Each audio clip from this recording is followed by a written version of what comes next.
Facts.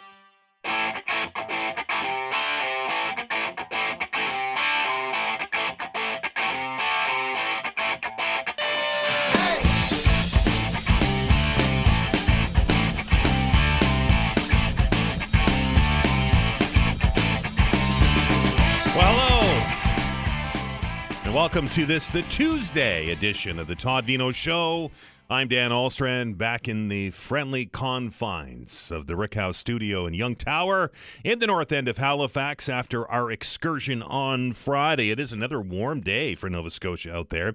It's going to be 17 degrees today. The normal temperature at this time of the year, folks, 13. So we're a long way above where we should be. I know that we're looking for rain in the forecast, and I know that there were some people that were keeping their eyes on that nor'easter that was working its way up the coast. I don't think we're going to see much from that. At least Alistair doesn't believe we're going to see much from that. We will see some showers on Thursday, but not a whole lot. So I know there's still concern out there with regards to the dry conditions, the drought conditions that we're experiencing. And I wish I had better news for you. The long-term forecast looks like things maybe the middle of next week are going to start to take a turn. But we don't, you know what the old saying goes. If you don't like the weather, wait 5 minutes. So with the forecast 7, 8, 9, 10 days out, things get to, it can change a whole lot, I will say, between now and then. So let's keep our eye on the forecast and keep our thoughts to those that are dealing with drought conditions, our farmers, our firefighters, of course. Great news over the weekend. It's been a long weekend, so it feels like it was a long time ago, but great news over the weekend. The Lake George fire now under control.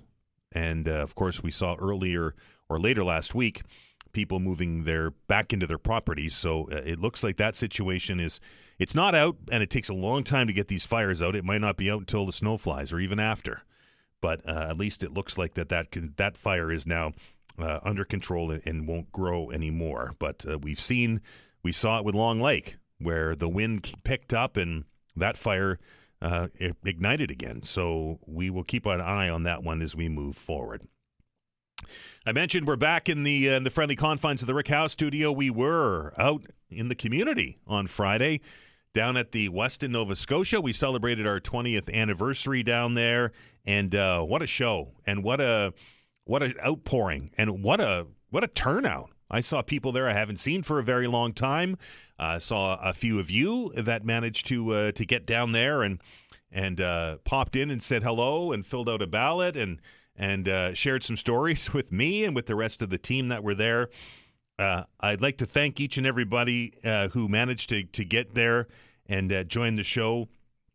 And for all of you that spent some time with us listening on Friday, it was an important anniversary for us here at the station, and I'm glad that you were able to join us. Thanks, of course, to Vanessa Vandenez on the other side of the glass. That show put together almost entirely by her, and she did an outstanding job, and many people were asking where she was, and I'm like, well, somebody has to work.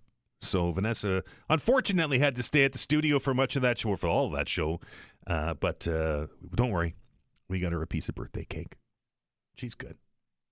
And also thanks to our entire 95.7 News radio team. Our sales team was down there for the length of the broadcast. Some of the on-air staff that you hear. Jonas Shelley Summers was there. Mark Hodgins was there. And former broadcasters. It was like old home week. It was a lot of fun. And it was it's something that we may do in the future, I'll just say, because of how successful it was.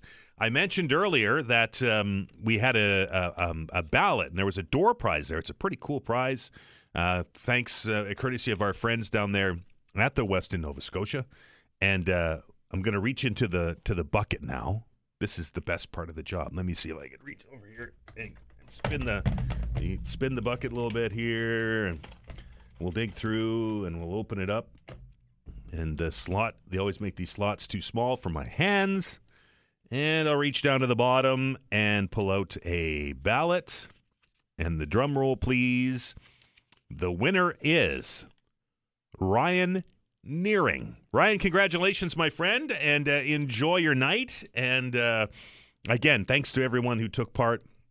I just want to send a special shout out to the District 7 Welcoming Committee, I think they called themselves, which was Chris, Chris, and Stephen, or David rather, and they were there for almost the whole thing, and it was nice to put a face to the voice of those fellas that were down there, and lots of you came up and said hi, and we really and truly appreciate that. I'm not avoiding it. Not as easy to talk about the Toronto Blue Jays after this past weekend's games at Rogers Centre, is it? After that euphoria of sending the New York Yankees packing, the American League Championship Series started on the weekend. The Toronto Blue Jays welcoming in the Seattle Mariners, and it is a tale of two different teams, I will tell you that much. Toronto Blue Jays on Game 1 started out fantastic. Wasn't that something to see George Springer, one pitch, one home run? I thought, all right, here we go. And then the Jays only can muster one other hit after that. And went down to defeat in Game 1. And then last night, you all watched that, and it just looked like the wheels came off the Jays there. Kind of a disappointing end to that. But forever the optimist. Not over yet. We got to go to Seattle now for games. I think it's a 3-game or 2. I think it's a 2-3-2, 2 games in Toronto, 3 games in Seattle, 2 games in Toronto. So let's hope that the Jays can right the ship and can get a win, maybe 2, maybe 3 on the road in Seattle. We know that the Blue Jay fans travel well to Seattle. It's very close to Vancouver, and Western Canadians tend to travel to Seattle to cheer on the Blue Jays. Now, I don't know how many tickets are available, but hopefully we'll see lots of Blue Jay shirts and caps at the game, and you will, of course, hear it live here on the station. Let's not forget that Wednesday night is also a Mooseheads game. It's a bit of a weird schedule to start the year. We're getting Thursday night games. Now we're getting a Wednesday night game. That's tomorrow night, and, of course, when there's a conflict between the Mooseheads and the Blue Jays, we're going to do what we did in the American League Division Series, right? We're going to put the Blue Jays onto the radio, onto 95.7 FM, and then the Mooseheads game, which will likely start earlier, will move to the stream on our website or however you stream the station, on your smart speaker, whatever it is. So if you want to stay with the Mooseheads, you can do that. If you want to do both, like I did, during the division series, I had the stream on, I had the radio on, and you get the best of both worlds.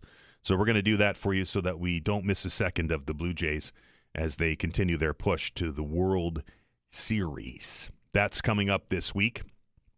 Also, what's going on in the news? Did you see that Mark Carney traveled to Egypt to be part of the signing ceremony for the ceasefire agreement between Israel and Hamas?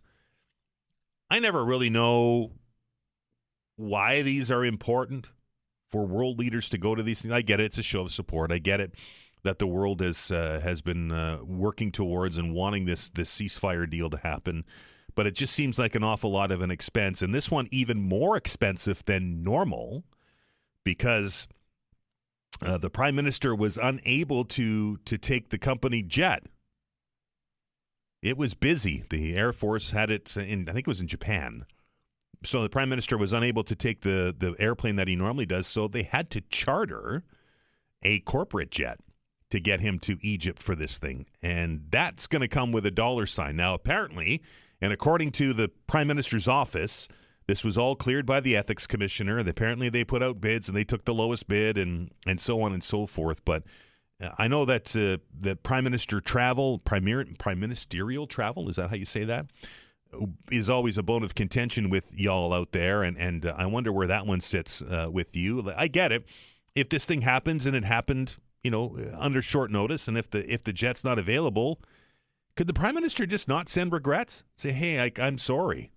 Love to be there, love to show our support for this ceasefire agreement, but our jet's unavailable, and I don't want to put that extra expense onto the Canadian taxpayers. Let's not forget that this is the Prime Minister who's about to bring in a budget in November that's going to be an austerity budget, which is going to see cuts to the civil service, and it's going to see cuts to services that you and I both enjoy, yet had to rent a jet, not even a car, a jet to travel to Egypt to go for this signing. I'm curious as to what you think about that. We'll open up the telephone lines today at 11 o'clock, and you can sound off on that as well. The Premier, I just found out, joined our show on Friday. If you remember, back he was right off the top of the show, and now is on his way, or if not already there, on a trade mission to the UK and to Italy. The Premier has done a number of these where he's traveled to places in Boston and elsewhere, drumming up business for the province.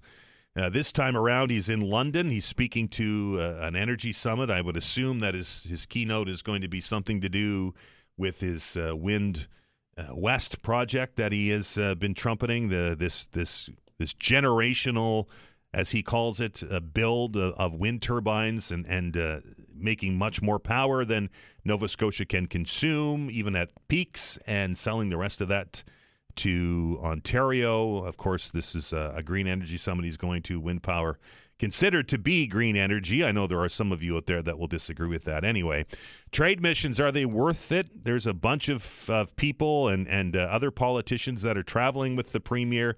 I'm curious as to what your thoughts are. And finally, I'll stop talking in a minute, I promise. The bridge. Oh, the bridges. I'm seeing a lot of ink about the bridges as of late. We have, of course, witnessed this year the removal of the tolls on the McDonald and the McKay. We've seen the removal of the toll plazas on the McDonald and the McKay, all under the auspice of it helping to reduce traffic congestion and increase traffic flow. That's what the Premier ran on. He took the tolls off. The taxpayer now picking up the $40 million a year in maintenance that both of those spans require. Let's not forget that there's a push on now to replace one of those spans because of it's getting old and its time is short. The Premier said that removing those tolls is going to improve traffic flow and reduce congestion and remove a tax from the taxpayer. He calls tolls taxes, and he's not wrong by that. You travel on them every day. You're listening to the radio station in traffic going across the bridge right now. Is it working?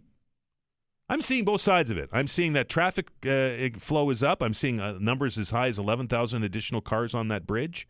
I'm also seeing an increase in vehicular accidents. And some saying that it's not done anything to improve traffic flows. Also something that you might want to talk about when we open up the telephone lines at 11 o'clock. We're going to stop and take our first break here on the Tuesday edition of the program. When we come back, the province of Nova Scotia has designated HRM as a special planning area. It's going to be in control of approving projects and so on and so forth. Minister Lohr is going to have more authority than he'd had in the past. City Council not too happy about the whole thing. I wonder what it means for those that work in it. We're going to have a conversation with the Executive Director of the Urban Development Institute of Nova Scotia. Stephen Adams will be your guest when we return. You're listening to the Todd Veinotte Show. Happy Tuesday. I'm Dan Alstrand. We're back in minutes. Facts.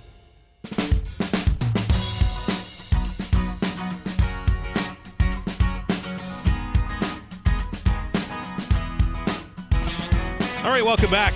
Dan Alstrand along with you on a Tuesday morning as you shake off all of that turkey and stuffing and mashed potatoes and gravy and get back to work and back to the grind, as they say. There's been a lot of discussion as of late about development in HRM. We, of course, saw the regional plan rejected. We saw the province making the HRM into a special planning area, for lack of a better term, and the minister taking control of some of those things.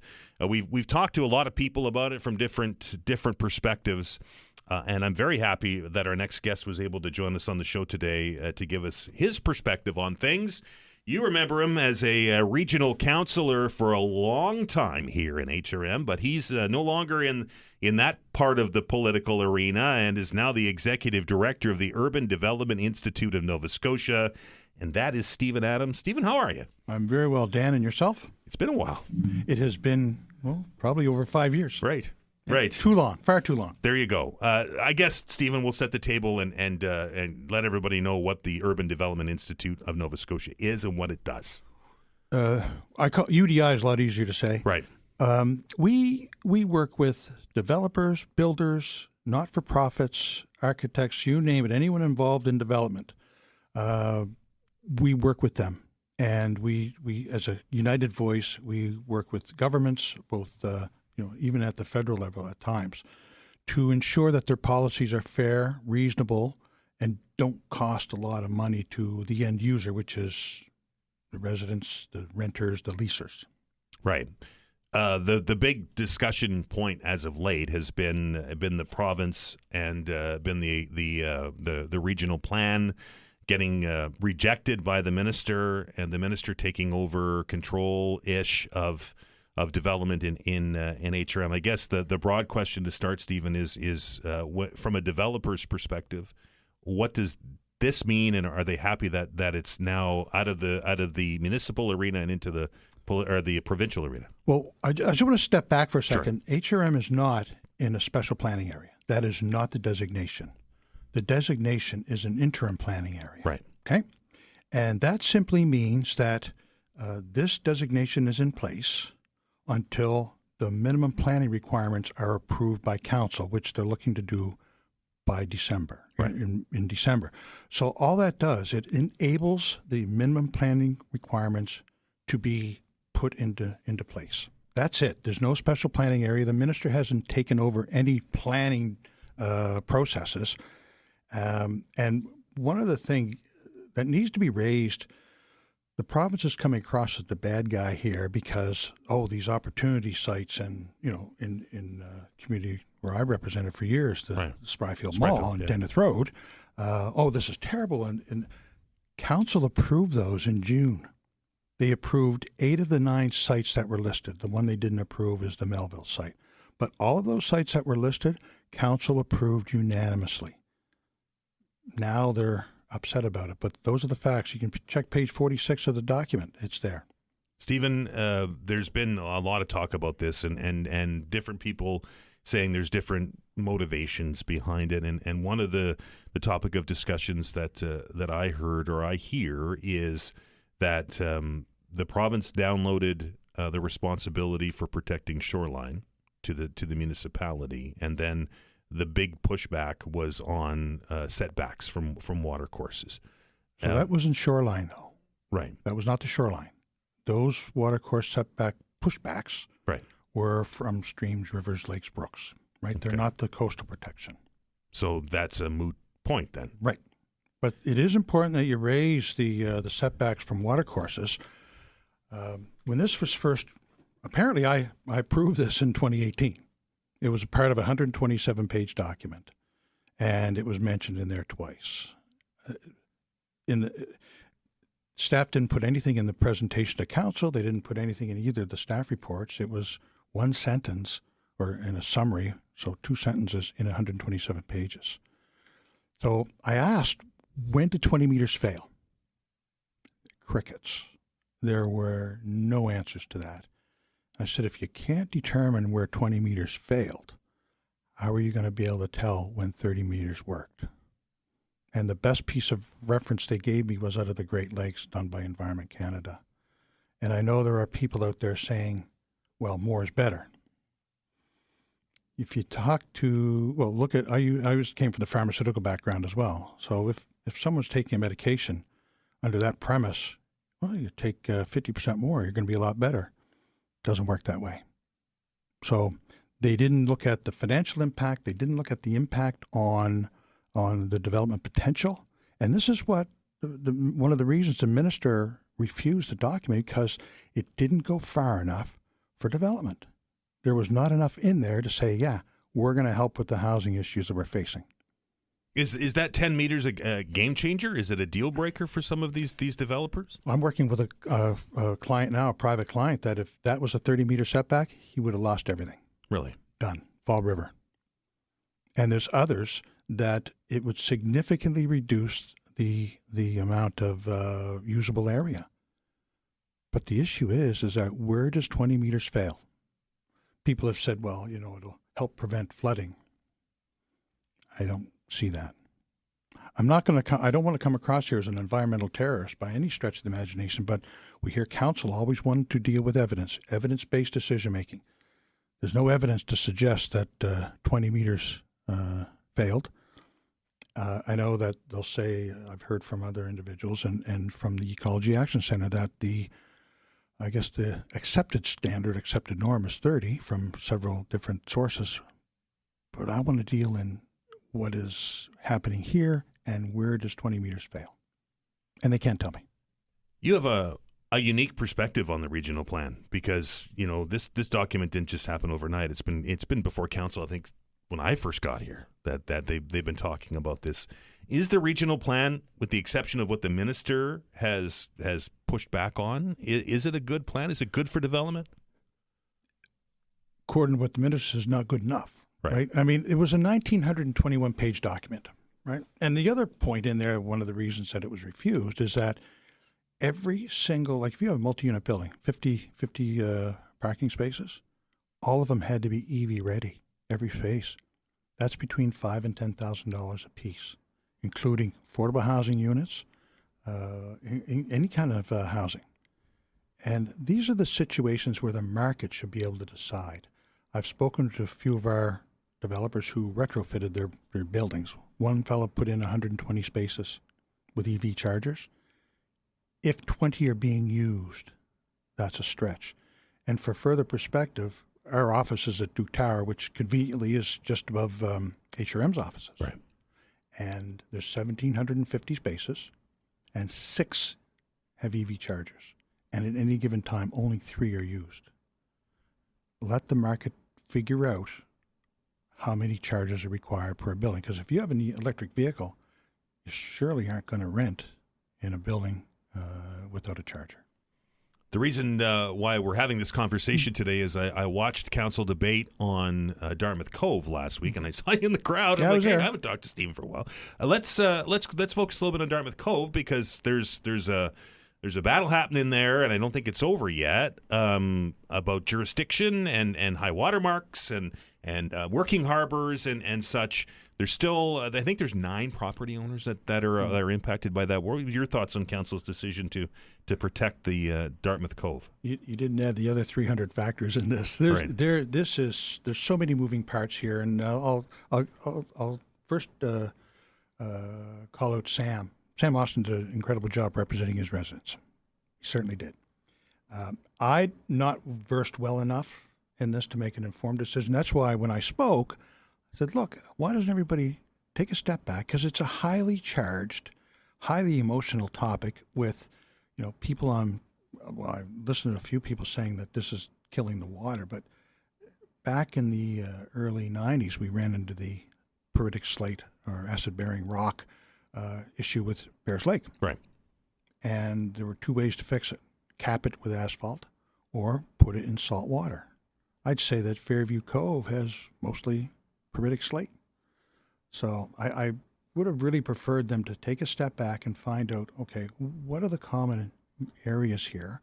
What can be done? And if they can't come to any type of resolution, then they could say at least we tried and go from there. But like you said, there's so many jurisdictions. The province... the feds, the province, and I don't think that fight's over yet.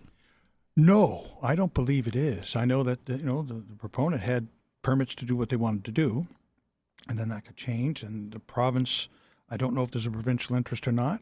I'm not sure. And then the municipality puts forward the bylaw, and I heard several times that night, well, Northwest Arm got these protections. Why can't we?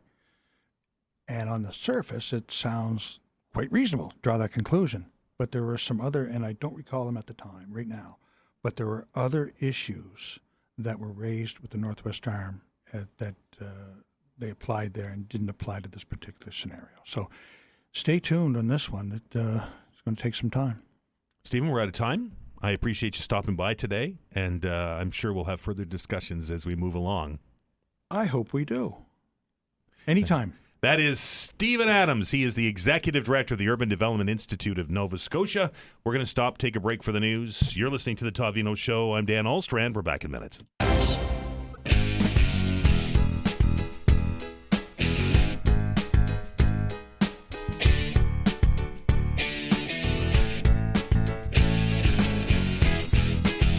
Welcome back to the Todd Veinotte Show. I'm Dan Alstrand. Happy Tuesday as we roll forward here into a shortened week after many of you had a chance to take the day off yesterday for the Thanksgiving long weekend. Somebody that didn't take the weekend off was the Prime Minister of Canada, who jumped on a rented plane and then traveled to Egypt for the signing of the ceasefire agreement between Hamas and Israel. And I'm wondering how that plays with you. And I'm very curious as to how it plays with our next guest, and that is our good friend and political scientist, Lori Turnbull. Lori, how are you? I'm doing great. How are you? Not too bad. So he couldn't get the company car, so he rented one, kind of. Oh, yeah. I'm not totally sure what the story is about that. And we didn't know that he was going, over like until late on Sunday, like just a few hours before he left. And so it seems like it was all kind of put together in haste. So I'm not sure what the details are. Apparently the jet, the Canada, or the jet that he normally flies on was in Japan, so they couldn't use it. So he cleared it with the ethics commissioner, apparently, and rented a corporate jet to get over to Egypt for the signing. Yeah. I think it's important that he get over there. It's important that he's part of this, and Canada is not going to have, I think, not much weight on our own. But we certainly want to be part of these conversations, at a critical moment. So I think it was important he got there. The President of the United States called him the President of Canada, which is kind of funny. And then they had a handshake and a bit of FaceTime together. Second time in, 10 days or so for Mark Carney and Donald Trump. Yeah. I mean, I don't know that he necessarily counted on the second visit. But, yeah, this has been a bit of increased FaceTime for them for sure. I think, the piece about him calling him the president, and Trump said, well, could be worse. I could have called you governor. So I don't think he does anything by accident, right? Like, I guess the president thing was a slip, but it certainly seems like there's an okay rapport between the two of them. Like they have their laughs and, there's no, we can remember when Trump and Trudeau had to be in the same room and it was just plain awkward. So, but at the same time, we still got the reality of the tariffs. We still got the reality of the uncertainty around Kuzma. So, I don't know. I don't know how much comfort we can take from the fact that they seem to get along. And that leads me to my next question, Lori. Is the much hyped trip to the White House, to the Oval Office, and so on and so forth. But the Prime Minister left empty-handed, and we still don't have a trade deal. Do you think, in your opinion, was his trip to Washington a success? Well, I don't know if it moved the needle at all.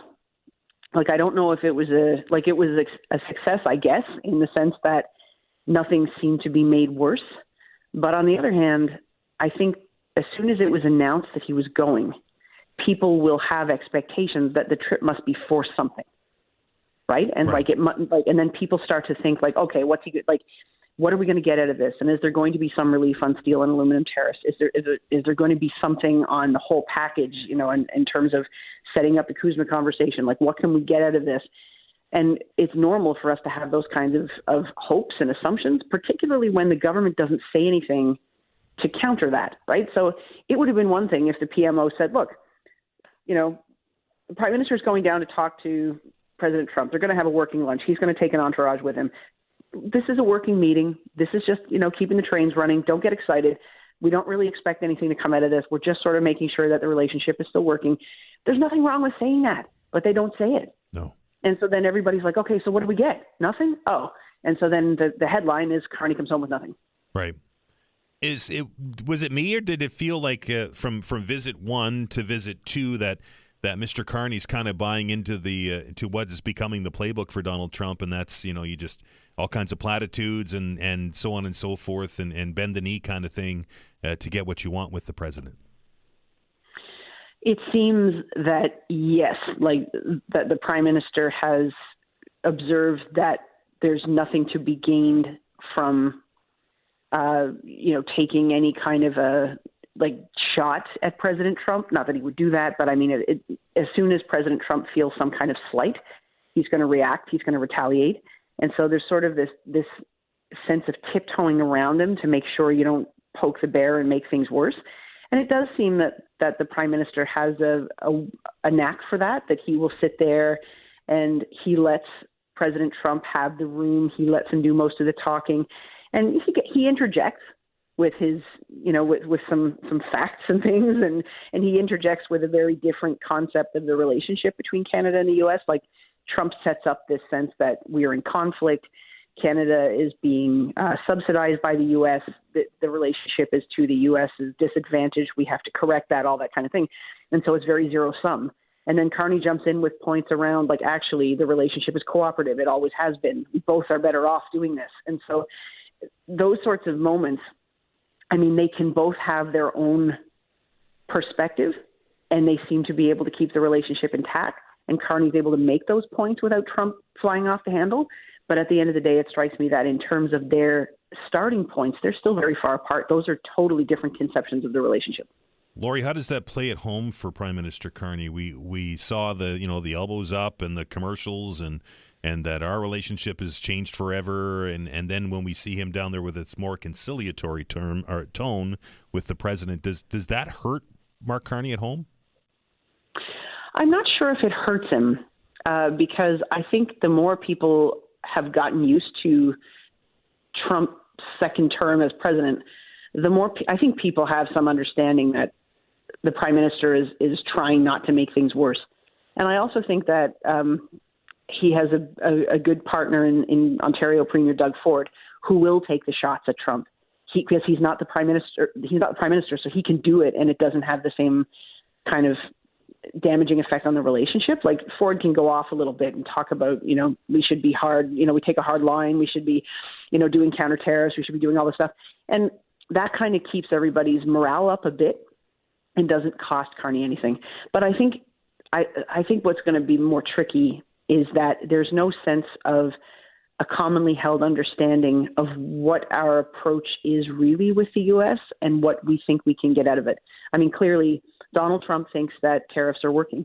He thinks that this is, he's fixed problems that other presidents didn't fix, and their economy is doing better. And now he's brokered this this peace deal, right? Like Trump thinks he's nailing it, and so he's not going to climb down from any of this stuff.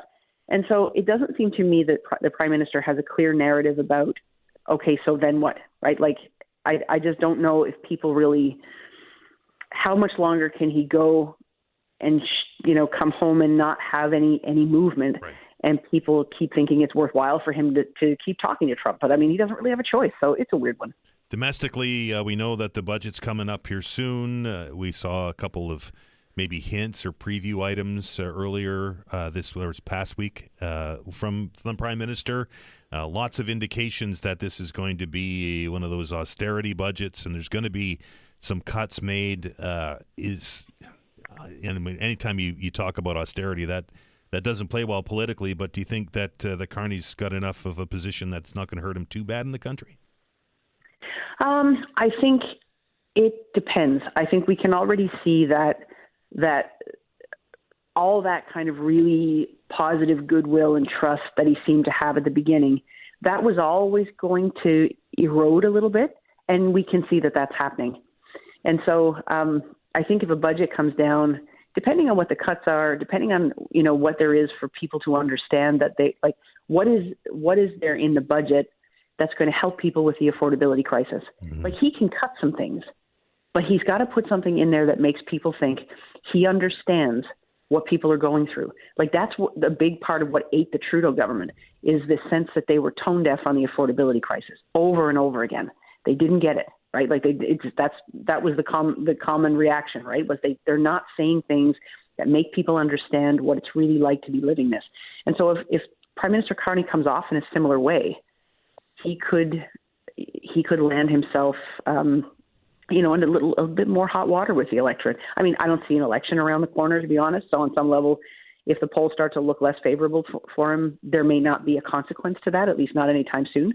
But you need political capital. You need political capital to be a prime minister. It gets really hard if you don't have that. Lori, is always a pleasure. Thanks for having me. That is Lori Turnbull, political scientist from Dalhousie University. I mentioned it off the top. The Halifax Mooseheads are in town this week. They're playing, in fact, tomorrow against Victoriaville down at Scotiabank Centre.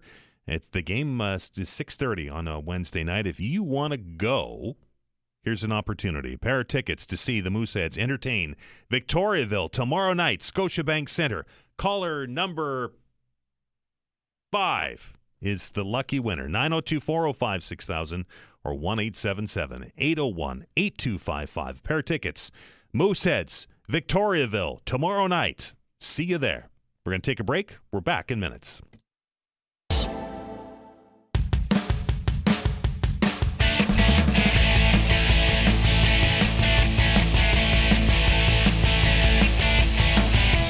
All right, welcome back to the Todd Veinotte Show. I'm Dan Allstrands. Hope you're having a fantastic Tuesday. Congratulations to Al McMaster, who has won a pair of tickets to see the Halifax Mooseheads and Victoriaville tomorrow night at Scotiabank Centre. Make sure you stay by your phone and the radio, because you never know when those kind of giveaways are going to happen.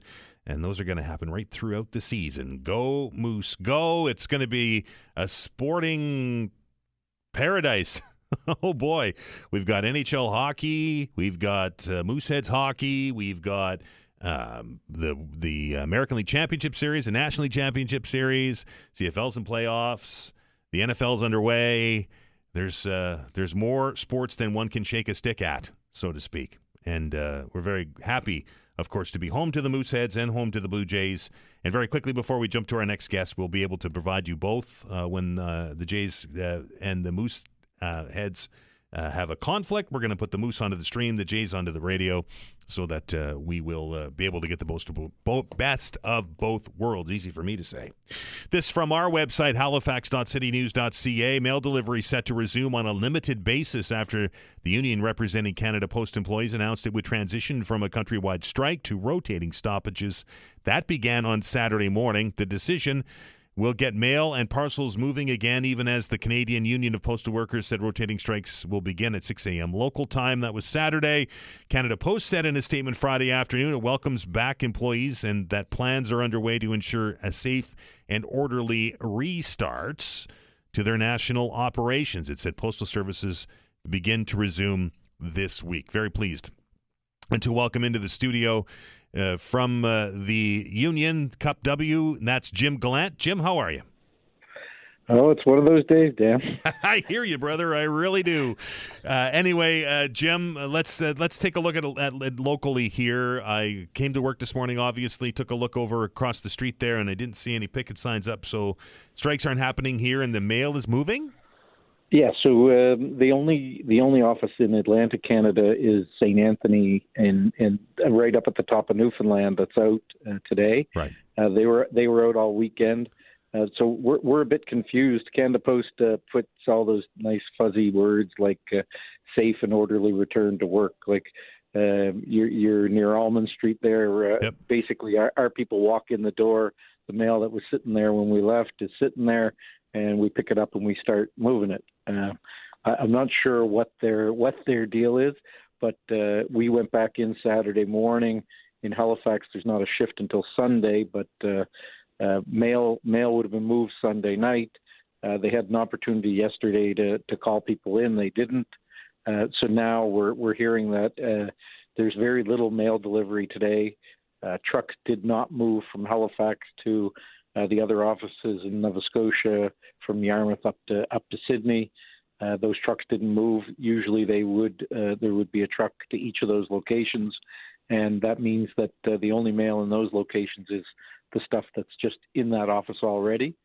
So basically, Canada Post has made today a non-delivery day, pretty much across the board. There are some routes that hadn't gone out the day we went on strike, and I'm sure they'll likely go out. But it looks like a bit of a mess on their part. I would imagine it would be a bit of a mess inside the sorting facilities too after that time away. Not really. Like if you were at your desk and it was time to take take to the street. You just leave it where it sits, and people can go back to it, walk in, and they know where they were. It's not that difficult, right? Jim, best guess. I know I've received a number of emails and calls over the last week and a half or so. People wondering when they're going to get their deliveries. Any best guess when we get back to a semblance of normalcy here? Well, the stuff in the mail, that's the biggest problem. We were willing to deliver that today. So it's Canada Post. They've removed, if you go to send a letter from Halifax to Dartmouth, an express post, or from Halifax to Montreal, they've removed all guarantees from their mail. They've taken all the pressure off themselves. They do this when we come back from strikes. They straggle the mail. Basically, you're saying, look, there's mail over there, and they go, no, we're not touching that today. So we expect that the mail should go out. The stuff that's stuck in the system should be out, and it's a day's worth of mail. It's not. There wasn't days of collection in the meantime. Right. There was that day, so we should have been able to deliver all the mail that was in the system today. Jim, we know that the rotating strikes are going to continue, and obviously that will be moving different locations across the country, and chances are we may see one here. Do you get a lot of notice on that, or is it just a kind of a last minute when they let everybody know? I get a bit of notice on it, and right. The farther down the ladder it goes, the less notice, because we try to keep that from right. the employer. That's part of the pressure tactic. Fair. But it's usually people at the local level know probably somewhere around 6 hours before it happens. Jim, your membership obviously back at work. How are they feeling? Were they happy of the change of tactic? How did that go over? We have 52,000-ish people, and like your family at Thanksgiving, I'm sure some were Raiders fans and some weren't, right? So we have everything from people that love us to people that hate us. It's the same in every family, and 30% of the people voted to accept Canada Post's last offer, so they're allowed 30%, and there's 70% that voted to reject that offer, and they're just as loud. Jim, you may not be able to answer this question, but I know a lot of people are concerned with the Christmas season coming that we'll see a return to the picket lines. Is there anything like that in the future that you can tell us about? What I can tell you is we want to be at work. We want a collective agreement, and we want service in Canada. What's been offered here, Canadians, people that are afraid, like you say, need to contact their MP. They need to go to City Council and go, we want a better service here, because City Councils hold a lot of weight when they put resolutions in to keep services. And that's from the small towns in our province to the cities, right? So we really need everybody to participate. So there is no strike at Christmas. I've been in Ottawa for almost 2 years. People like me want to be home. Right. I don't relish being here 2 more minutes, let alone 2 more months. Any negotiations on the horizon here?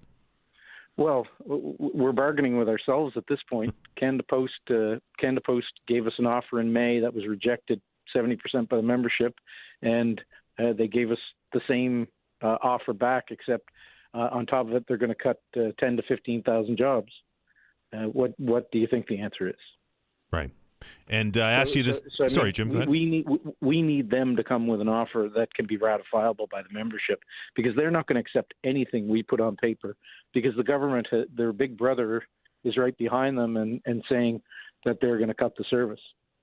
And that was my next question, and I think we discussed this last time you and I chatted. Is there still a concern that if there's nothing happening and we get closer to Christmas or wherever the next the milestone is, that the government will legislate you all back to work? That thought's always there. There's been a lot of levers pulled by the government during this process since last November, and it's led here. Like you can see it. They order us back to work because they called us essential. They order us back to work, and they put a pause on our strike until May. Order a vote. That doesn't get done until August, and now we're back in the same spot. So, they've set it up so the best time of the year where Canada Post makes its money, they've made it so they won't make money again, and then they'll go, oh, Canada Post isn't making money. We have to downsize. It's a self-fulfilling prophecy. What we need is the service to be better, people to be back to work with a collective agreement. There'll be stability, and customers will come back. Jim, we are the cheapest deal in town. Jim, I know you're busy, and I appreciate you spending some time with us today. I appreciate the time too. That is Jim Gallant. He is a CUPW negotiator. He's based out of here, but as he said, he's been in Ottawa a long time negotiating this. No talks on the horizon, at least I can see, and the rotating strikes will continue. I think the good news for us as customers is that we should start to see some mail delivered, and I know many of you have had things that have been hung up since this latest round of strikes began. But with rotating strikes, you just never know when the next shoe's going to drop, right? Time to stop, take a break, get an update on the news on the other side of it. It's our first open hour of a shortened week. 902-405-6000, 1-877-801-8255. Lines are open. We'll talk after the news. Halifax.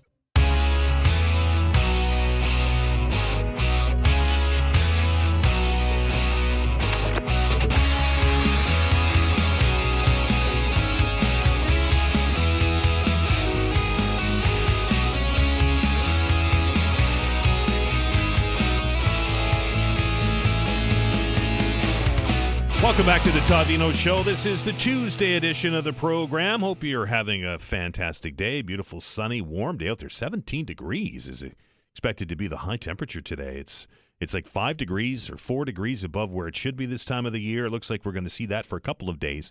And then some badly needed rain, although not a whole lot, coming on Thursday. This is the open hour. The lines are open, 902-405-6000 or 1-877-801-8255, our first opportunity to chat after the Thanksgiving Day long weekend as you digest all of that turkey and stuffing. Isn't stuffing the best ever? Anyway, there's a lot to talk about out there. We, of course, had a discussion earlier with Stephen Adams, who represents a whole host of developers and people in the construction business, clarifying a bit what this decision by the province to create this interim planning area, and he says that the minister's not taking over control. It's just put in place to allow for city council to get the amendments made to the regional plan, which was, of course, rejected by Minister Lore. One of the contentious issues there was, of course, the setbacks from water courses. And he did say that it wasn't shoreline. It was things like lakes and rivers. And I'm still a little confused as to the difference. But we'll take him at his word. And got an email with regards to that in conversation. And it reads, this is from Colin, it reads, doesn't he, and he's referring to Stephen Adams, not remember the flooding that happened 2 summers ago? 20 meters failed, Bedford, Sackville, West Hants, East Hants. People building houses today are building to be in place for 50 to 100 years.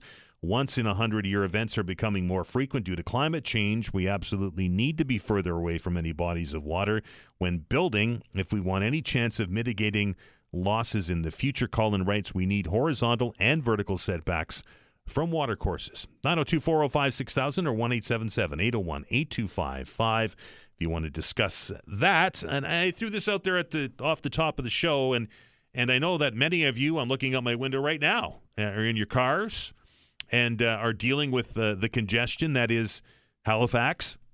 I don't think I'm speaking out of class when I say that.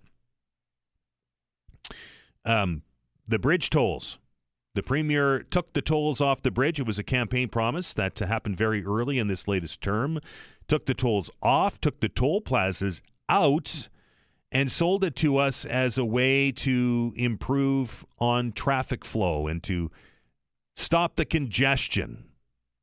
But we're a couple of months in, several months in now, and you and I now have a $40 million bill for maintenance, right? That was what Halifax Harbour Bridge is paid annually to upkeep the 2 spans. Now that reverts to you and I as the taxpayer, and not just you and I, which I think we could probably live with, right? I mean, I use the bridges. Most of you use the bridges, but there are a lot of people out there that in Nova Scotia that don't use the bridges, and that's going to come out of taxpayers' money. But I'm also reading an increase in traffic on the bridges, which I think makes sense because there's no tolls anymore, so people are using the bridge more often than they did in the past. And I'm also reading about more accidents happening on the spans across the harbor. So is this accomplishing its goal? I get it. It's nice not to pay that toll, right? The Premier called it a tax, and he's not wrong. But is it accomplishing the goal it was set out to do? You guys drive on that bridge every day, as do many people here in the radio station. I don't, because I'm on the other side of the harbor. But I'm curious. Is it working? Have you noticed a difference on the bridges since the tolls have come off? 902-405-6000 or 1-877-801-8255. Premier Houston, by the way, is right now in the UK. He's in London. After joining our show on Friday, albeit for a short visit, he jumped on an airplane and is London, and will do a trade mission there and a trade mission to Milan in Italy, as I understand it. He is speaking today to the World Energy... No, that's tomorrow. No, it's today, right? World Energy Summit in London, which is an event that accelerates sustainability and global transition to clean energy. He'll then travel to Milan to talk about how great Nova Scotia is. And it's hard to quantify, but I often wonder, are these trade missions worth it? Right? There's a bunch of people that are traveling with them. There's an expense to the whole thing. Is it worth the what's the saying? Is the juice worth the squeeze? Or are these just political junkets where you get to travel? 902-405-6000 or 1-877-801-8255. Very quickly, another politician traveling. And I'm very curious to your thoughts on this. If you heard our interview with Lori Turnbull, the Prime Minister, Mark Carney, has traveled to Egypt to take part in the signing agreement of the ceasefire between Israel and Hamas. And not alone. There's many world leaders, including President Trump, all in Egypt for those that signing. All of that being said, when the Prime Minister made the decision to fly to Egypt, the jet, the military jet that he uses to travel around the world was unavailable. It was in Japan. So the Prime Minister's office started making calls, and they put together a list of corporate jets, private jets that could handle the task, and cleared it with the ethics commissioner beforehand, and then took the lowest bid, apparently, and then flew to Egypt with the Prime Minister and a small delegation. This just doesn't feel right to me. If you can't use the company car, then should you go? And really, I understand the optics of the whole thing, but really, is it worth it? Not to mention the added expense of chartering a private jet to go. 902-405-6000, 1-877-801-8255. Donna, how are you? I'm fine, thank you. And how are you? I knew you were going to call today. I just felt it. You did. Yeah. Oh, did you knew before me the results of the Team Canada? Yes. Yeah, they won. They did. They got the bronze, but what I don't understand is Argentina, Mexico, and Canada all had 4 wins and 1 losses. But Argentina and Mexico went for the gold and silver. Was it? And Canada had to go for the bronze. I don't understand it. Was it run anyway, scored? It is what it is. There's a tiebreaker that they use, right? I call them kids, teenagers under the 18 and under.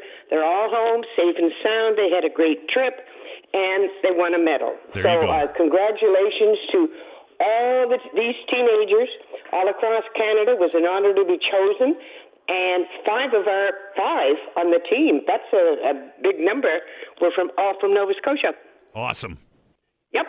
So that's it. And that's it on that. And as far as Carney goes, he wastes more money traveling around than what Trudeau did. If that's, I don't know. But he didn't have to go to Egypt. This is ridiculous. And all he's done is travel all over the place. He was worse than Trudeau. But anyway, that's it on him. I don't waste my time thinking about him. Another good thing is, thank goodness all these hostages are home. Yes. It was so nice to watch that on TV. I teared up each time they met up with their families. Right. It's amazing. I'm so glad that they're home with their families. Donna? And thank you very much for taking my call, and have a good day. You have a fantastic day, too. 902-405-6000 or 1-877-801-8255. When we're on the topic of sports, Oliver sent me an email earlier this morning saying that, hey, Dan, I just wanted to pass on the news that yesterday Nova Scotia had its first ever youth national champions in soccer. The Suburban FC U17 boys won a national title in Kamloops, BC. It's apparently the first ever from the Maritimes. Thanks as always. Let me know if you need any more information. Well, we got it out there for you, Oliver. So congratulations to the Suburban FC Under-17 boys team taking home the national title after a tournament in Kamloops. First time ever, apparently, for a Maritime team. So congratulations to all the players and all of the parents and all of the staff that make up Suburban FC, of course, one of our bigger soccer clubs here in HRM. Going to stop and take a break. The open hour continues on the other side. You're listening to the Todd Veinotte Show. I'm Dan Alstrand. We're back in a minute. X.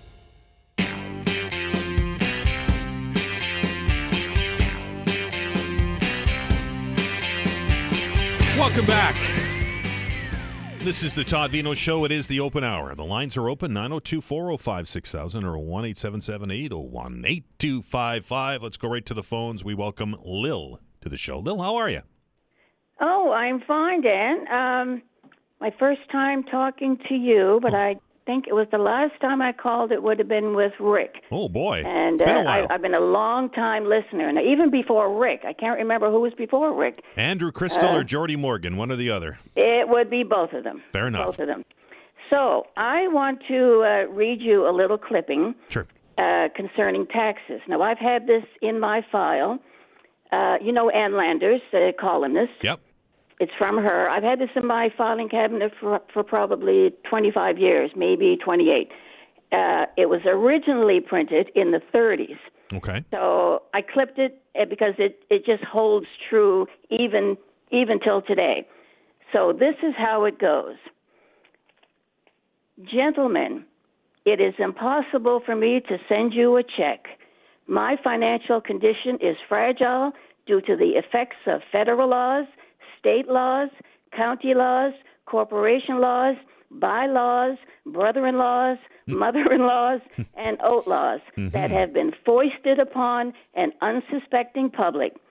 Through the various laws, I have been held down, held up, walked on, sat on, flattened, and squeezed until I don't know where I am, what I am, who I am, or if I am.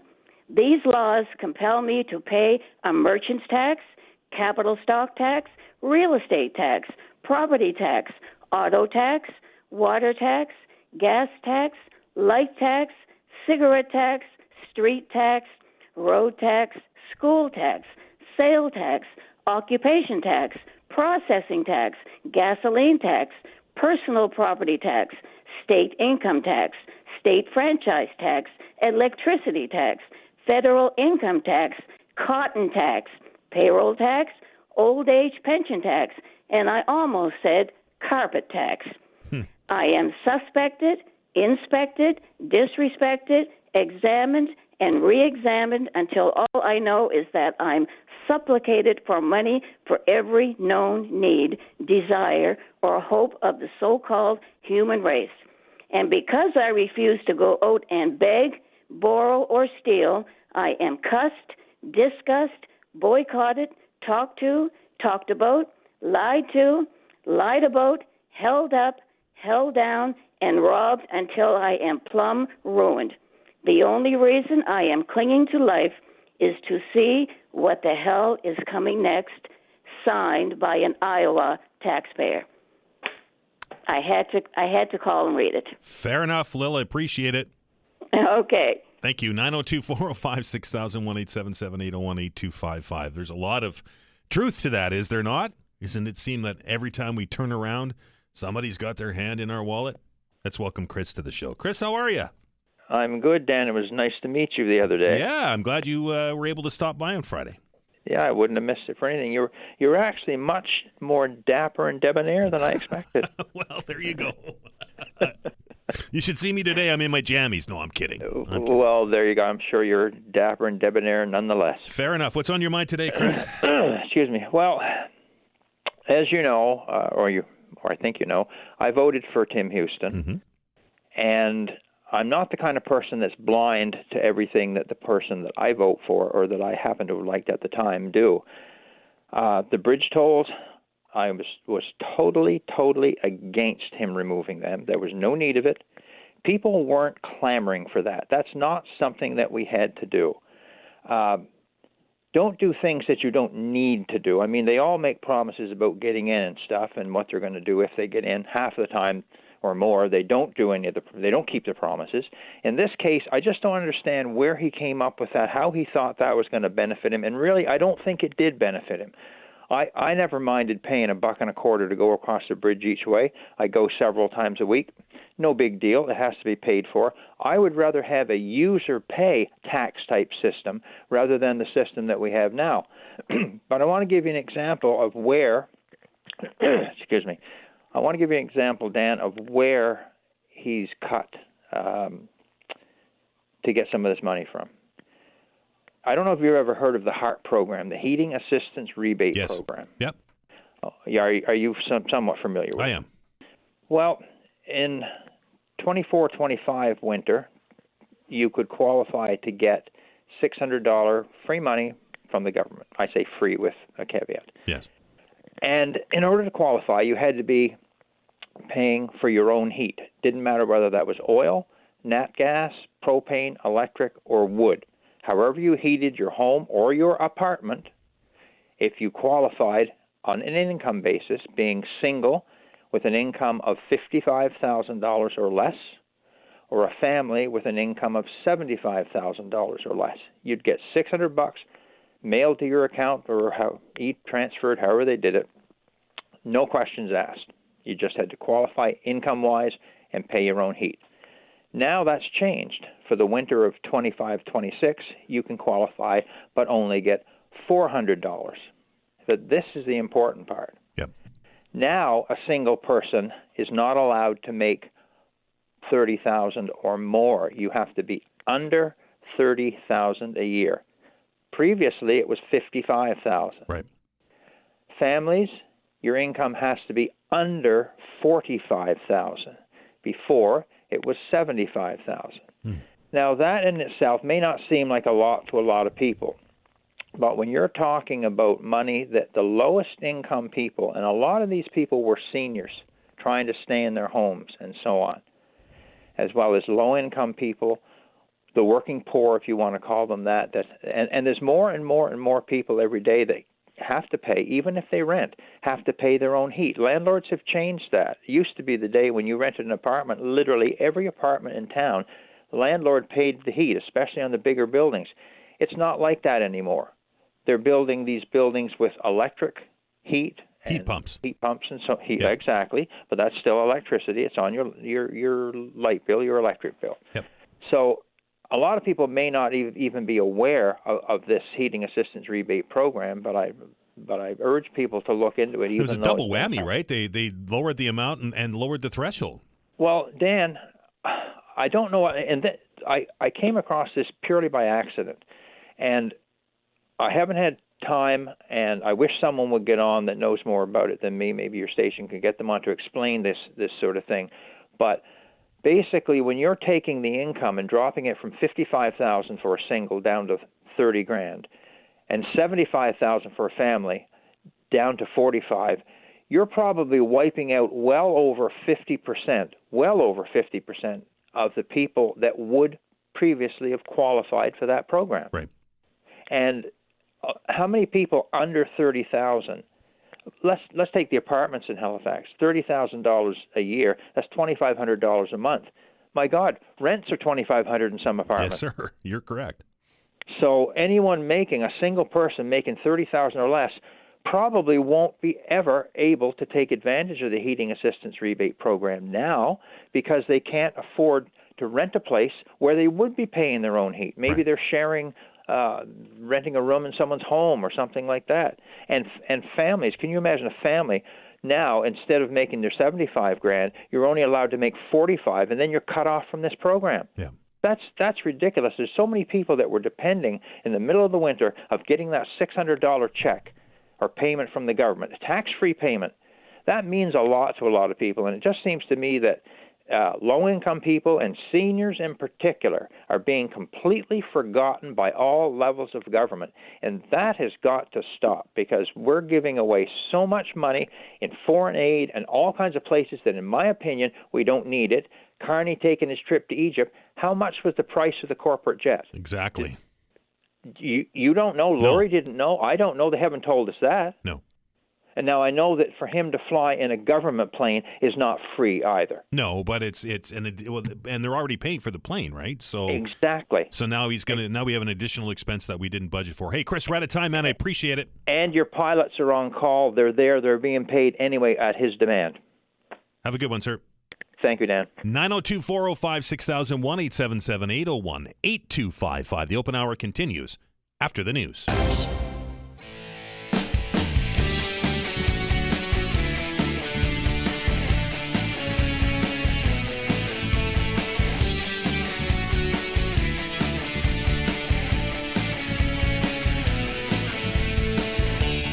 All right, welcome back. Dan Olstrand here on a Tuesday morning as we roll into a shortened week. This is the open hour. Lines are open, 902-405-6000 or 1-877-801-8255. A couple of emails to read before we get back to the phones. Rob writes, in response to our talk on the bridge tolls, Rob says, if you asked if removing the tolls had accomplished its goal, the answer is yes. It got Houston elected, and that is from Rob. And this from Lee. I'm not a Carney fan, and I don't think he's doing a great job handling Trump. He isn't playing the long game, as liberal cheerleaders like to spin. If PP, I'm assuming that's Pierre Poilievre, had the exact same approach, would liberals be as forgiving? All that being said, I fully support Carney being in Egypt for a very historic occasion. How would have that gone over with Trump if he hadn't shown up? It would have been viewed as a snub, which we all know how that would have gone over with President Trump, and that is from Lee. 902-405-6000, 1-877-801-8255. We welcome Mike to the show. Mike, how are you? I'm good, boy. How about yourself? I'm okay. What's on your mind today? Well, you know what? Did you, obviously you heard the story about the sugar and sodium. Uh-huh. Did that shock you? No. Haven't we known that forever? We certainly have that we drink a lot of sugar. That's for sure. And I mean, who did that study? I didn't catch that. Oh, I'll have to look it up. I don't have it in front of me. I just wonder if that was taxpayers, because that's ridiculous. We've known that for years now, and we've also known that the food that's the cheapest is probably the worst for us. So, it's kind of laughing at that. I want to touch base on the traveling and stuff like that. Sure. Do you ever get a contract from somebody, Dan, on your computer or phone, and you can just sign the thing with your finger? Anyway, yes, kind of. Yes. It's so doable, right? I mean, there's so many things you can do. And these travels, all these running around the world on the taxpayers' dime, it's so ridiculous. And, I think what I would love to see implemented is that if these guys go on these trips, it should be seriously documented and followed. What companies you made agreements with, who did you sign? Because this has gone on for years, and I can't name one company that any of these politicians that have traveled have brought to Canada. I mean, wouldn't that be interesting to know that? It would be, and there should be some accounting to it. I can tell you, in a private company like the one that I work for, there's when we travel and I go to a conference or something like that, I have to do a follow-up report on it to justify the expense. Yeah. and anybody that travels and gets paid mileage or meals and things, they have to keep track of all that stuff. Receipts and everything. Yep, absolutely. It's insane that and these guys always talk about transparency. They're the least transparent organization in the world. Like they can do anything. They can take money and put it in general revenue and spend the hell out of it, and there's no accountability. I just the traveling really bugs me. It has for years. Every time somebody, and like you said earlier, it's not just him jumping on a plane and going over and signing some papers.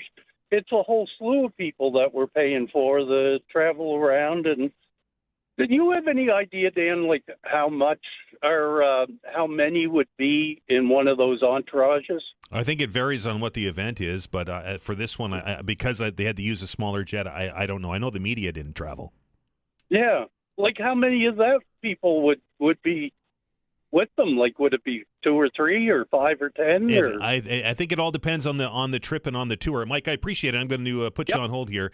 It all depends on the trip on the tour, but I can tell you that from experience that the media that travel with the Prime Minister, they pay for their fare, even if it is on the federal jet. They pay a regular seat fare for whatever the market value is. And to answer your question, Mike, that study that says that many foods that are high in sodium and sugar on Canadian shelves are much cheaper than their healthier equivalents comes out of Laval University. So that question answered. Let's go to Bradley. Bradley, how are you?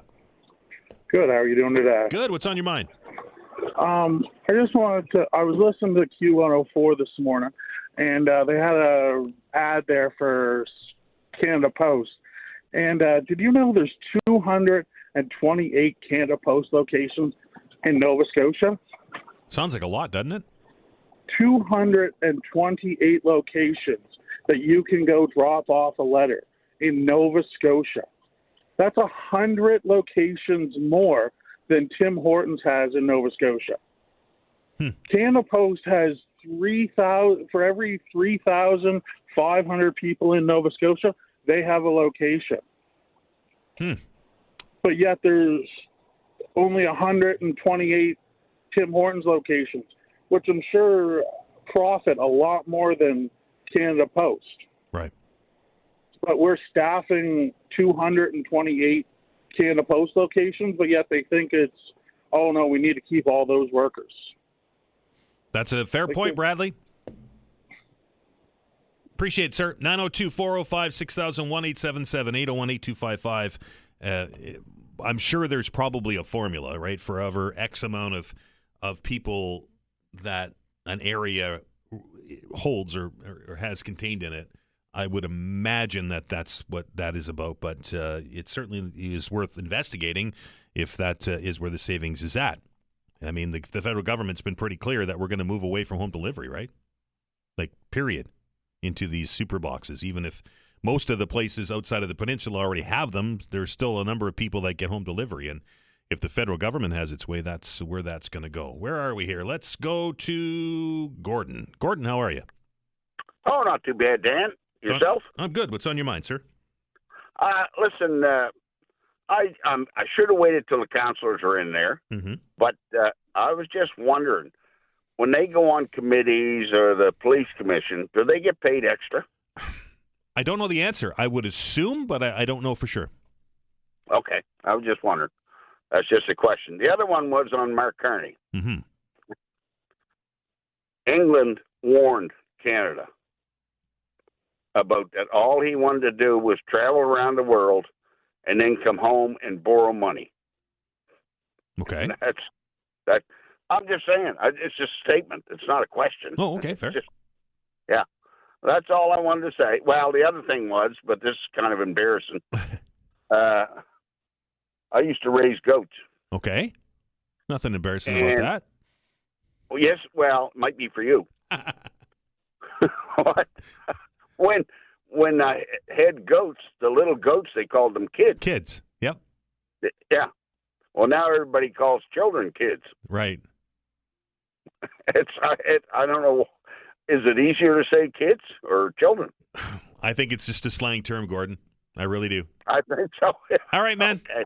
Have a good one. 902-405-6000, 1-877-801-8255. Is it not the common vernacular now to call children kids? I hear it almost every day when somebody comes in and said, "You wouldn't believe my kids did." All right. Anyway, maybe I'm old-fashioned. I have been accused of that in the past, living a little bit from the 1980s instead of the 2000s or 2025s, I guess we have to call it now. We're going to stop and take another break. We're going to figure out where that chime came from, and we're going to continue the open hour on the other side of it. You're listening to the Todd Veinotte Show. I hope you're listening with your children. We're back in minutes.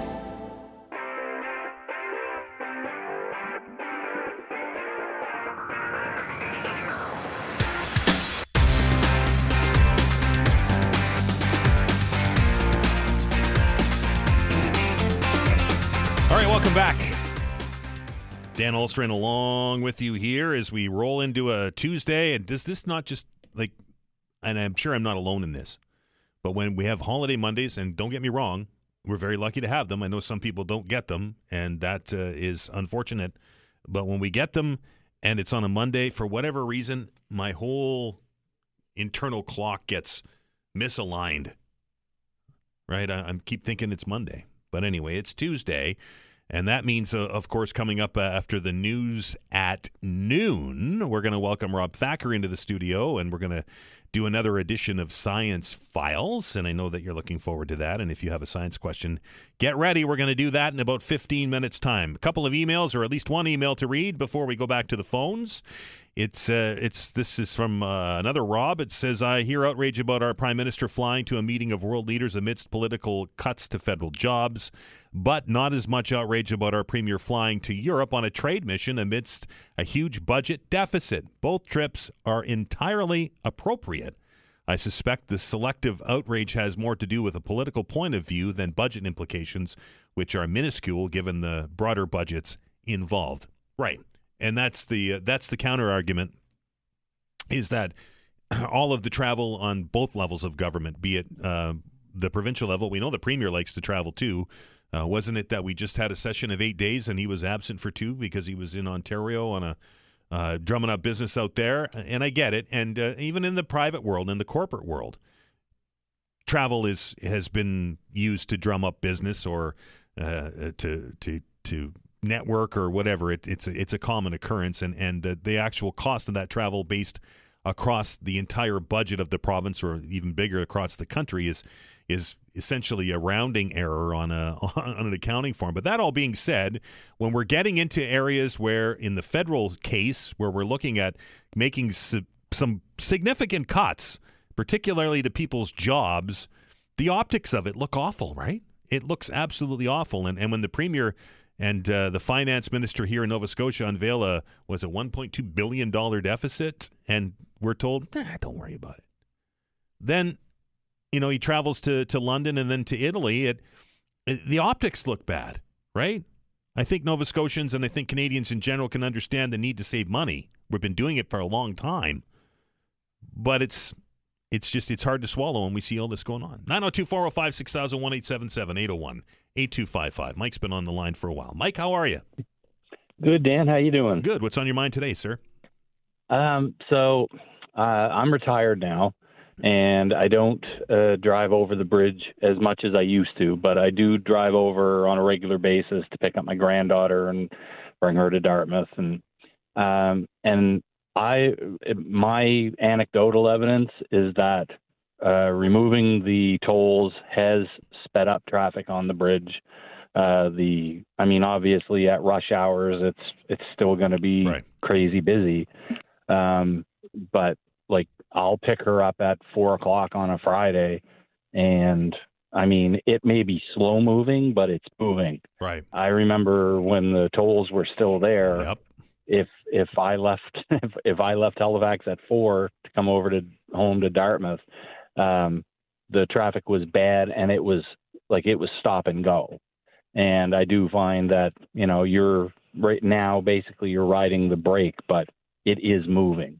So I don't know that it's worth the bill that's that all Nova Scotia taxpayers are going to have to foot. But it has, in my opinion, made traffic move smoother on the bridge. Appreciate it, Mike. Okay, take care, bud. 902-405-6000, 1-877-801-8255. I'm genuinely interested because, like I mentioned, I don't commute daily across the bridge. I'm on the Halifax side of the harbor, and I work on the north end, so I don't have to cross the bridge. What I will tell you is the 102 is a parking lot most days, but that hasn't changed, and I don't know what the solution to that is. We've heard, and we heard in the news this morning, that work is to begin this fall on the reimagination. Is that the right terminology? For the Winter Street Exchange? Maybe that alleviates traffic. To be fair, I haven't come through the Windsor Street Exchange since the bridge tolls have come up. Maybe this week I'll come down the Bedford Highway just to see if it's any different. But that pinch, for lack of a better term, where the traffic's coming off of Joe Howe and getting over to the bridge lanes to go over the bridge in the morning is a white knuckler for me the whole way through there, and I try to avoid it. But I'll take that route just to see if there's any difference. But the Winter Street Exchange work is going to begin. I know they're up against it there with the cemetery and such and so forth. I don't know if this is going to fix things. I know they're going to put a bus rapid transit lane in there. I hope that if they do that they do it correctly and it doesn't impact traffic like some of the rapid transit lanes that we see now do. Have you driven down Roby Street? I am not a planner. I am not a civil engineer. But my goodness, the Willow Tree is bonkers. With the construction that's going on at the QE2 with lanes down there and then the dedicated bus lane in there, it's bonkers. Spent a couple of days traveling through there, and we were getting ready for our broadcast on Friday, and then the Friday broadcast itself, and it's a nightmare, an absolute nightmare. Now, maybe when the hospital construction's done, then it won't be, but just the design is it just doesn't flow correctly, my opinion anyway. Again, I will say I'm not an engineer. This from Glenn says, I don't think mailboxes are staffed with employees. Of course, there are over 200 places to drop off letters. The red one is outside of my door. I think, Glenn, he was referring to postal outlets. I think there's probably a whole lot more than 200 mailboxes. There's probably 200 of them on the peninsula. I might be exaggerating. But I think he was talking about actual post offices, like the ones inside the drugstore or inside the or standalones, where you go in and they sell stamps and they do all that stuff there. I think that's what he was referring to. And this one comes to us from Tom in regards to our discussion about the travels of Premier Houston and Prime Minister Mark Carney. It says, Dan, it's easy to critique elected officials traveling, but there's more than just photo ops going on. Our Prime Minister and Premiers, Mr. Houston is in the UK and Italy this week, are establishing relationships that pave the way for future trade and investment here. The days of Canadian businesses having an export strategy to the U.S. based on a 70-cent dollar are gone. Our country needs new trade opportunities for manufacturers away from the U.S., and European and Asian markets is the answer. Tom goes on to write, global relationships can't be developed sitting in Ottawa. It's the cost of the changing world thanks to its current U.S. administration. Tom, I'll agree with you up to a point. I get it that going to these events, and I can't speak from a government perspective, but I can speak from a business perspective. When I travel to conferences and such, it's not necessarily about the content of the conference. It's about those sideline conversations and handshaking. But as one of our callers had suggested, if the technology exists that we can do this stuff virtually now, does that work as well? I don't know what the answer to that is. And if Canada is such a lucrative market, if because of our ever-changing trade relationship with our friends south of the border and the Prime Minister's focus on growing markets for Canada, if Canada is so lucrative, and maybe it's happening and we just don't hear about it, then why aren't the Britons and the Italians and the Chinese and all these other markets that we're trying to open up, why aren't they coming here? We can show them firsthand how good our lobster is, or how our softwood lumber industry works, or all of the things that we're steel and aluminum, that kind of thing. Interesting that we have to go to the markets, right? We can't invite others to come here. And I know maybe it looks cheap, maybe it looks petty, but boy, Mark Carney's been doing a lot of traveling lately. And again, I think back to one of our callers said, we hear a lot about these missions and Houston in the UK right now. We don't get an after-action report, to use a military term, right? To see how it went, who they met with, what the result was, what the potential investment is going to be. We very rarely get to see that. Thanks to each and every one of you who picked up the phone and dialed the numbers and joined the conversation. You make my day when you do it. We're going to do it again tomorrow. Don't forget, it's Dr. John Gillis on Wednesday, so we'll do the open hour at 11 o'clock. So make sure you're by your radio, and you never know, there might be another giveaway. Not to let the cat out of the bag, but you never know when that's going to drop. We're going to stop. We're going to take a break. We're going to get an update on the news at noon. And on the other side of it, time for our weekly sit-down, our weekly chats with our good friend and astrophysicist, Dr. Rob Thacker from St. Mary's University. Science Files will take over the airwaves right after the break. X.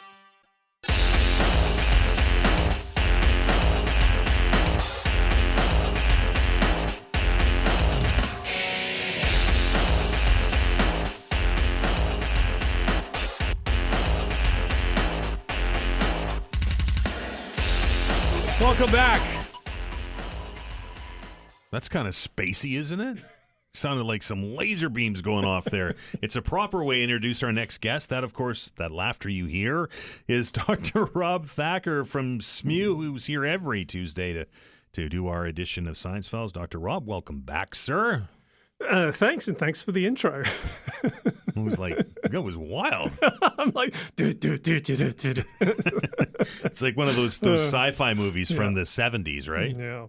Anyway, 902-405-6000, 1-877-801-8255. If you have a science question to ask Dr. Thacker, here's your opportunity. Lines are wide open now. Again, 902-405-6000 or 1-877-801-8255. SpaceX, Dr. Rob, tested Starship yesterday.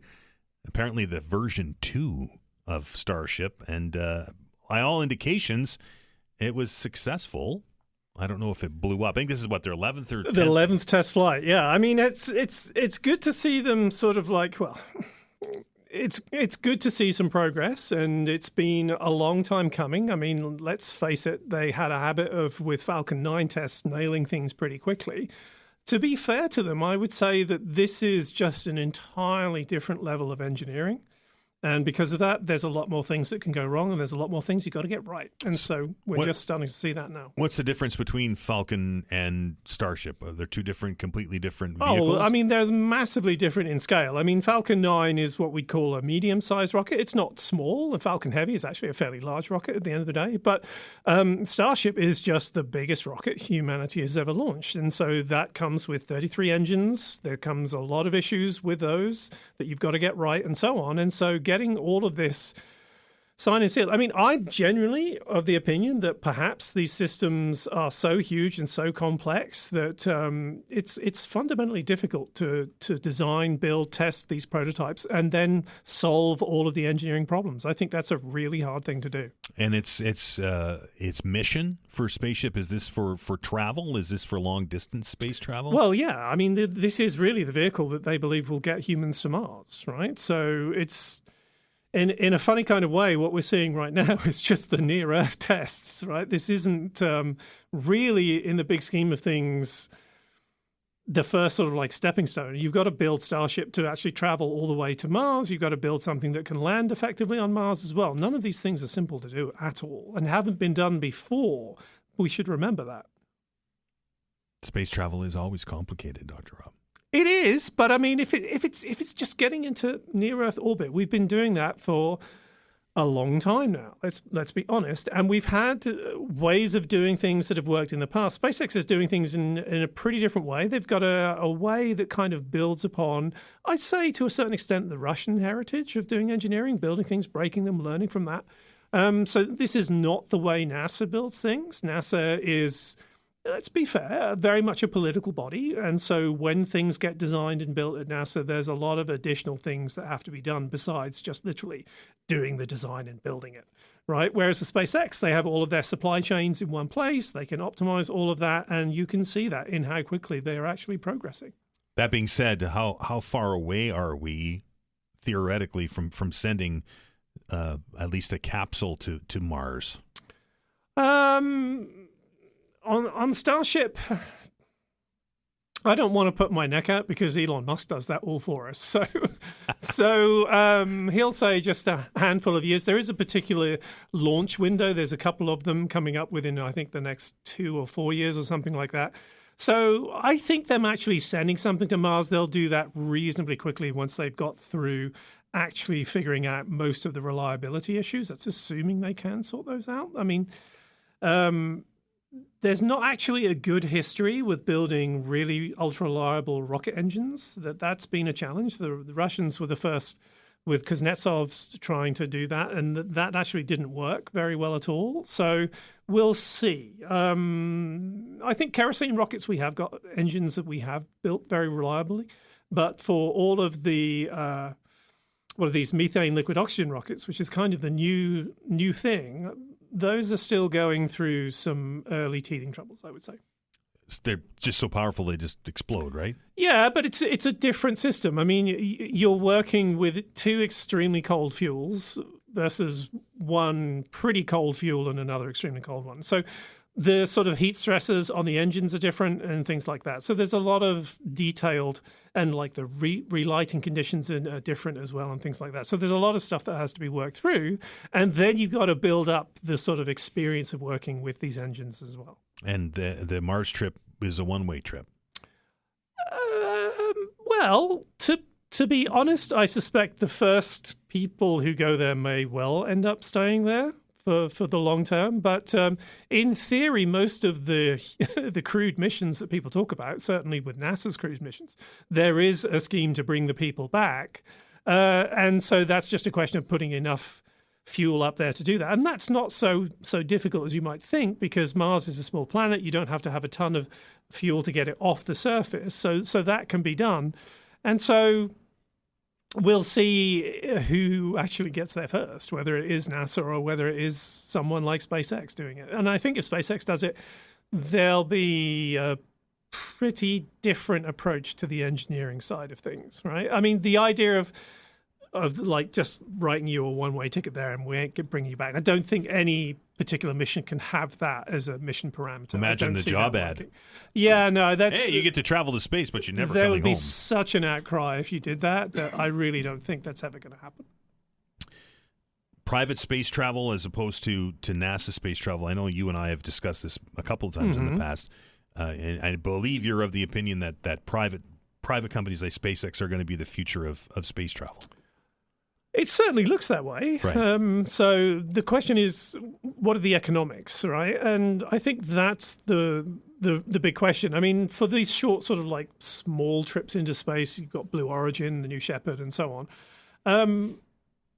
I think that market will get burnt out quite quickly. I don't think there's a ton of people who are waiting to do that. I think there is a fairly small number, maybe a few thousand people on the planet who want to do that. These things are not as reliable as getting on an aircraft. I think people have to remember that. I mean, Shatner talked about when he flew, he was like so nervous before he went, and quite rightfully so. I mean, when you have reliabilities that are 1 in 100, 1 in 1,000, that's a big difference from 1 in a million that you get when you get on a plane. Right? I get on a plane now without even thinking about it. I wouldn't get on a rocket without being nervous, I'll tell you that. Strapping a rocket to your backside and traveling around the planet. So Scott Shepard had one of the early Gemini astronauts had a really good line on this. I'm sitting on top of a bomb built by the lowest bidder. Right. Right. And so it's a little bit cynical, but it's not far wrong. I mean, you really have a controlled explosion. That's what these things are, right? And you want to be sure that it's going to work. So are we going to have a viable colony on Mars before we colonize the moon, or is the moon going to be faster because it's closer? I think that we may see the Chinese doing stuff on the moon fairly quickly. Right? I am sort of like quietly watching them, and I think they've got some ideas for how they want to do it. I think the moon is actually a really difficult environment to work in. Right, the lunar regolith, like the dust on the lunar surface, is horrible stuff. Right, this is like really not good stuff. It gets into if you have anything that needs a lubricant, it's going to get into the lubricant, right? And so the Apollo astronauts had issues with it getting into like the cuffs of the joins of their spacesuits. It's not good stuff. And so one of the things that we have to sort of like figure out when we go back to the moon is how we handle that stuff.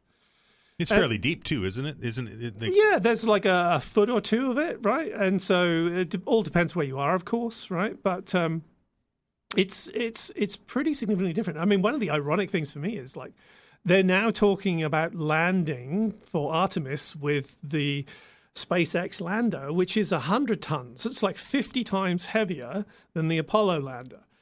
We haven't actually landed anything that heavy on the moon, right? And I actually think that's a serious issue.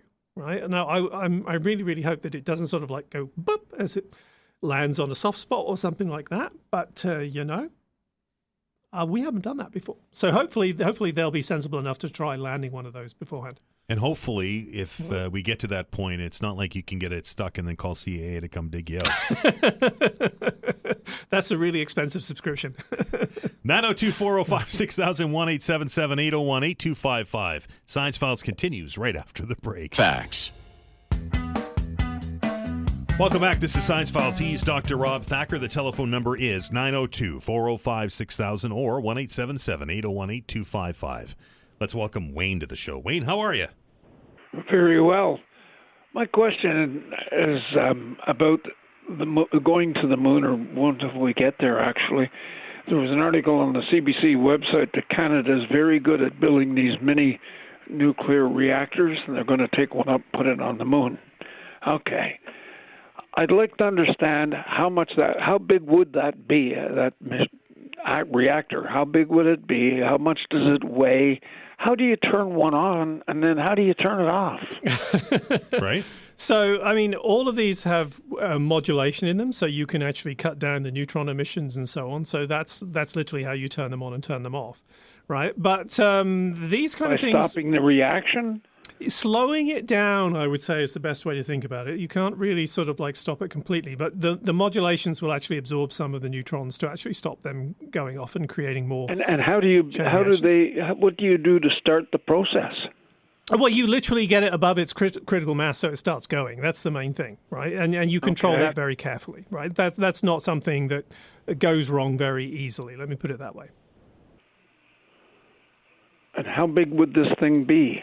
So this is not going to be particularly big. So, I mean, I can't give you, I mean, the energy-wise, we're talking in some cases like fractions of a megawatt. So these aren't particularly huge installations. So I would guess with all the shielding, you're looking at a ton or two, something like that.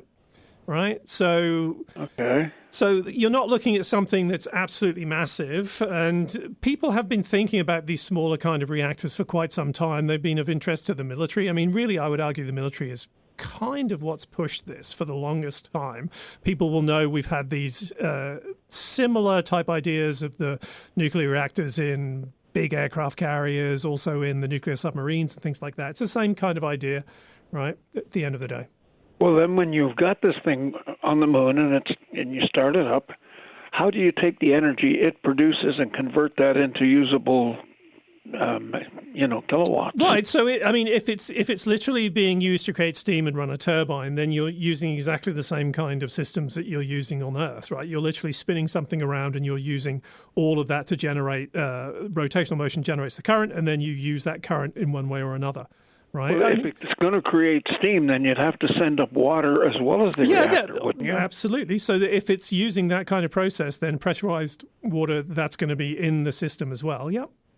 Because water is fairly heavy, and look at it the way. Yeah. Does anybody have a concern about our pollution of the moon? Yes, I do. I do. I'm being, or Mars. I'm being slightly facetious here, but yes, there are a number of interest groups who are very concerned about this. Interest groups is perhaps the wrong word. I mean, regulators who are concerned about this, right? And so there are genuine and real concerns about nuclear materials in space. But one of the ironic things is we've been doing this for really quite a long time. If you look at Voyagers, those use radioisotope generators, which is literally powered by radiation, right? And so we've been using nuclear materials in space for quite some time now. Thanks for the call, Wayne. Interesting stuff. 902-405-6000, 1-877-801-8255. Rob, it's cold up there, right? It's extremely cold in space? It flips between. Right. It flips between being really cold and really warm. So would that be part of the engineering consideration when you're putting something like a reactor on them, or does it matter? It's probably not too bad, because the main thing you have to remember is the heat source is direct light, right? And so you can shield something against that literally straightforwardly. It's not hard to do. So that is something that, in the big engineering scheme of things, it's not too difficult to do. And too cold, the water won't freeze? Heating is, a human's going to need it as well. You're not going to be deploying these things in an environment that's sort of like completely frozen, because it's just going to be difficult for everyone to go and work in that environment. Big parka. 902-405-6000, 1-877-801-8255. Let's welcome Michael to the show. Michael, how are you? I'm good. How are you, gentlemen? Good. Your question, please. I've always wondered why planets that we seem to know about, and with the new telescopes being thrown out there, we're discovering many more of them. Yep. Why are they all round as opposed to asteroids which are kind of jaggedy and more rock shaped? Sure. Why are planets round? This is a great question. I love this question. Thank you. So this is a property of basically the force of gravity. And so when you get something that is very, very large, like a planet, it's going to form through a fairly violent collision. Like the material that's forming it is going to be sort of like banging together, getting very hot. There's going to be frictional processes. And so over a period of time, as all of these forces get resolved, things start cooling down and so on. But you're going to have this point at which there's a lot of very hot stuff that's congealing together. And believe it or not, the reason why it forms a sphere is that's the most optimal energy configuration under the gravitational force. And so that's why it happens for very, very large objects. When you get down to things that are very small, like asteroids, then you've got a situation where the structural forces, like the strength of the rock, is actually more important than the gravitational forces. And so that's why there's kind of like stuff that's really weird and irregular on small scales, and then on big scales you get the nice spherical planets. Okay, and would that explain also why asteroids don't seem, as far as I know, don't seem to rotate? So rotation. The way planets do? Some asteroids do rotate. I mean, a lot of asteroids rotate. They have varying different rotational rates. What you've got to remember about rotation rates is that there's an enormous variation in them, right, depending upon which kind of astronomical body you're looking at. And that's because rotation rate literally comes from the formation scenario of how something is made. It's like literally a product of all of the material that's flowed down onto the object over, in some cases it can be fairly quickly, like a few tens of thousands, maybe millions of years for larger planets, right? But in other cases, it may be slower than that. But what you're left with is a little bit like an ice skater. Things were rotating very, very slowly on large scales. Then when you get down to small scales, everything's been pulled together by gravity. It's spinning usually much faster. But even then, you can be rotating over, like the sun's rotational period is what? That's several days, right? And so the Earth having a rotation period of a single day it's a relatively fast rotation for a planet like the Earth, I'd say.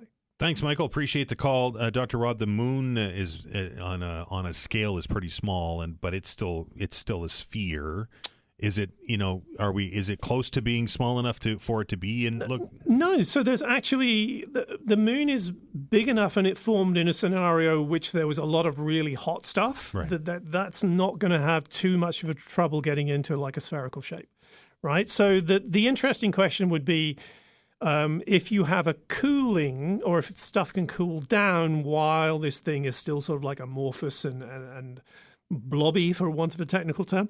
But no, the moon is fairly far above it. Again, so you can think about it, though, even on small scales, you can still get spheres forming, like raindrops, right?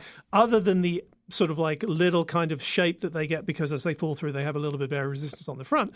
They're, broadly speaking, little spheres, right? And it's the same idea. Sometimes it's slightly different for a raindrop in the sense that there may be electrostatic forces and things like that built up and so on. But at the end of the day, if you have something that's a liquid, it's going to form the optimal shape based upon the gravitational source, even for fairly big things, I would say. And the bigger you get, the better chance that you'll have rings like we see on some moons and some planets. Well, rings are tricky in so much as they tend to dissipate over time, right? So the Earth-Moon system, as we would have initially had a ring system around us. That ring system would have coalesced into the moon over a period of time. So it's really more of a question of capturing these things, although people would argue, the big gas giants, ice giants, they all have ring systems of some form. Yeah, that's true, right? Happy to accept that. But there's only one planet with, or maybe two, I'd say, with really beautiful ring systems, and that's Saturn and Uranus. 902-405-6000, 1-877-801-8255. Hope you're not feeling blobby after Thanksgiving. We're going to be back right after the news.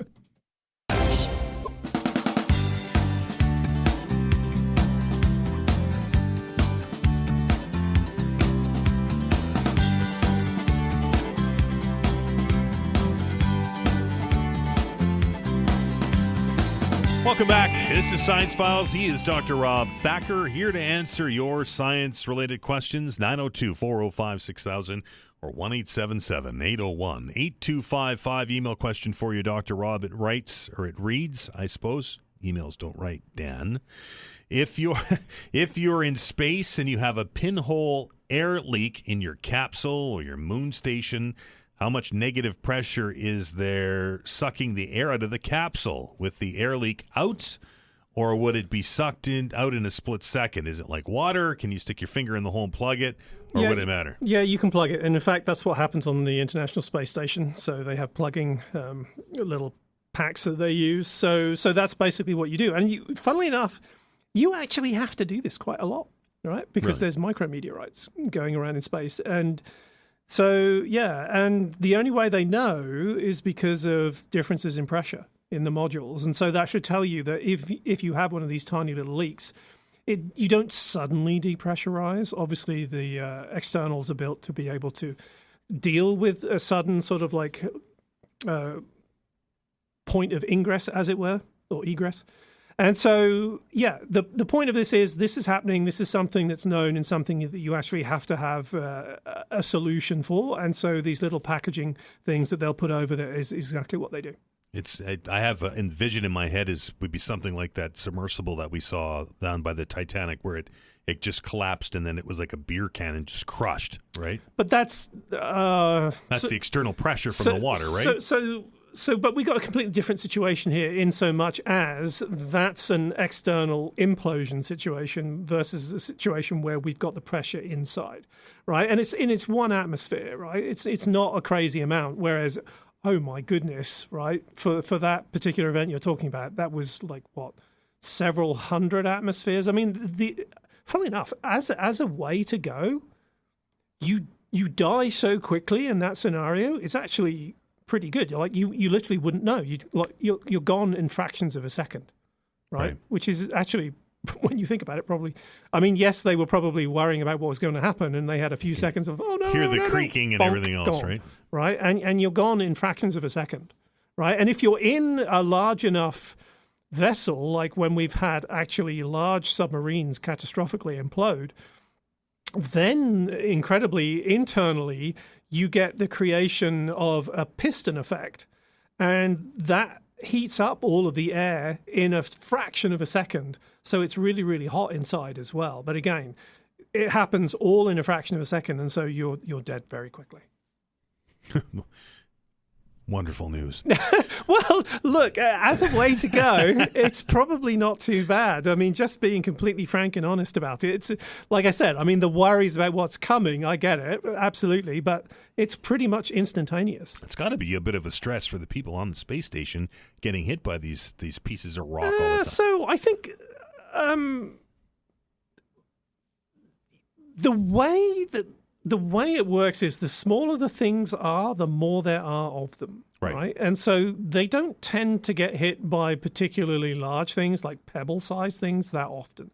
Right. It's the small things which are nonetheless going several times the speed of a bullet that you've got to be worried about. And because they leave these small holes, then again, you only really know because of the differences in pressure.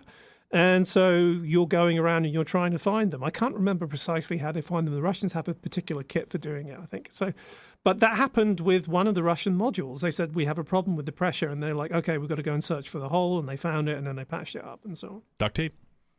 You probably could use duct tape. Right. Yeah, you probably could. Right? Because you're on the right side of it. All of the pressure is going to be pushing it out. Right, but long term, you probably want something a little bit stronger. Stronger than duct tape. It fixes everything, duct tape, doesn't it?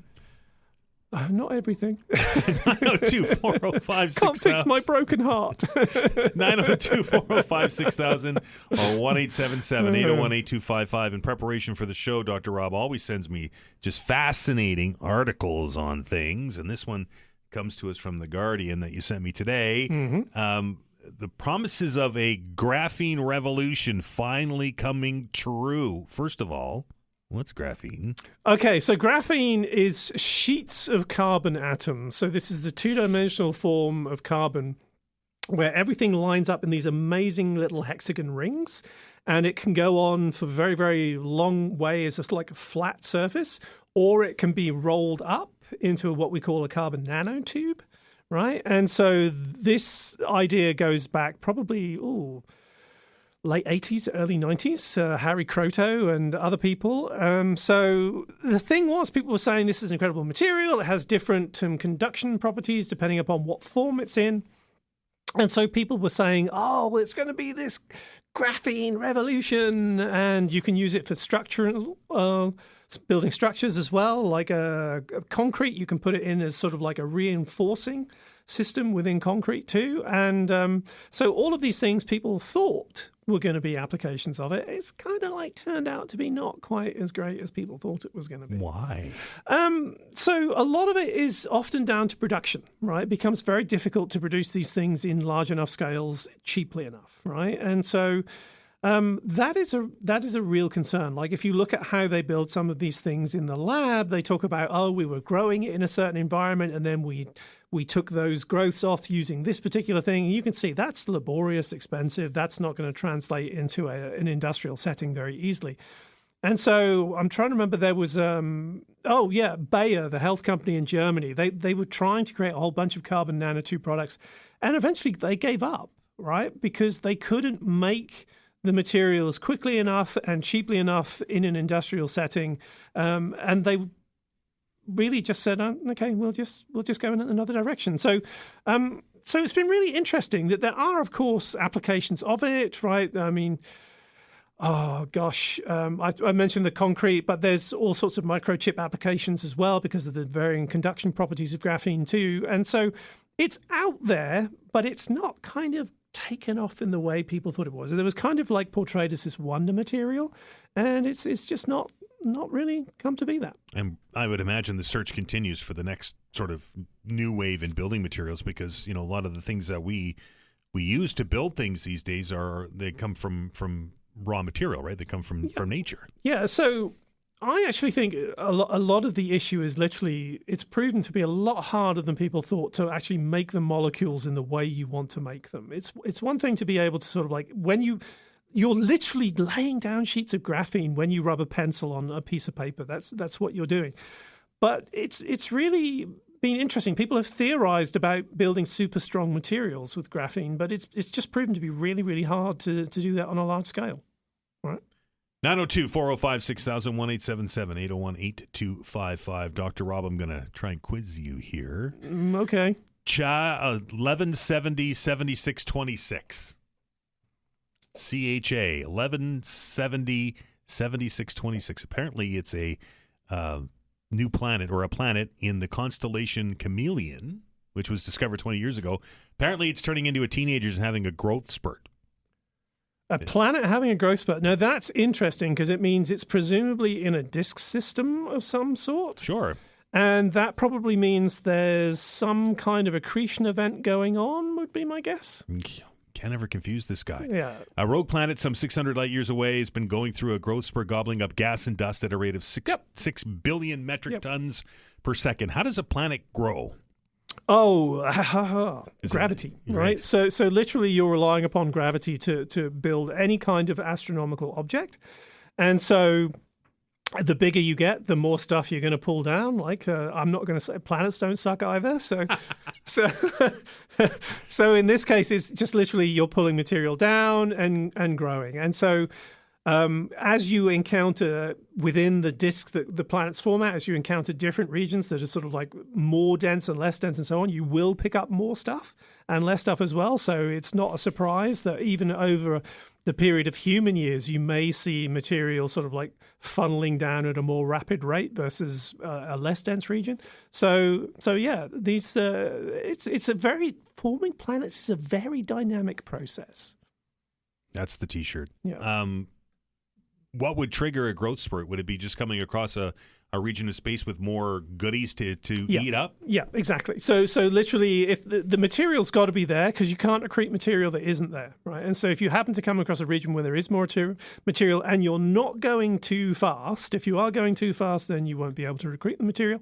But if you're not going too fast, then giving it enough time to be able to capture these things, they have to not be moving too fast either, because if they have too much what we call velocity dispersion, then they could actually zip past you rather than being absorbed and so on. But at the end of the day, the fact that we can tell that this is going through some kind of growth spurt tells us this is going through, I would guess, a more dense region, or we happen to have a situation in which the material in the disk is kind of the best way to put it would be sort of like slowing down so it can suddenly funnel onto the planet as well. That does happen. 600 million light years away, that's a considerable distance. 600 million is a lot. 600 million would be, that would be another galaxy. Right. Right? So it's probably 600. Let me check. Live radio. Where are we here? Take about it's 600. Oh, 600. So sorry, 600 light years There away. we go. There we go. Yep. See? Can't even confuse it when I make it up. Dun, dun, dun. You're listening to Science Files. I'm Dan Alstrand. He's Dr. Rob Thacker. We're back in minutes.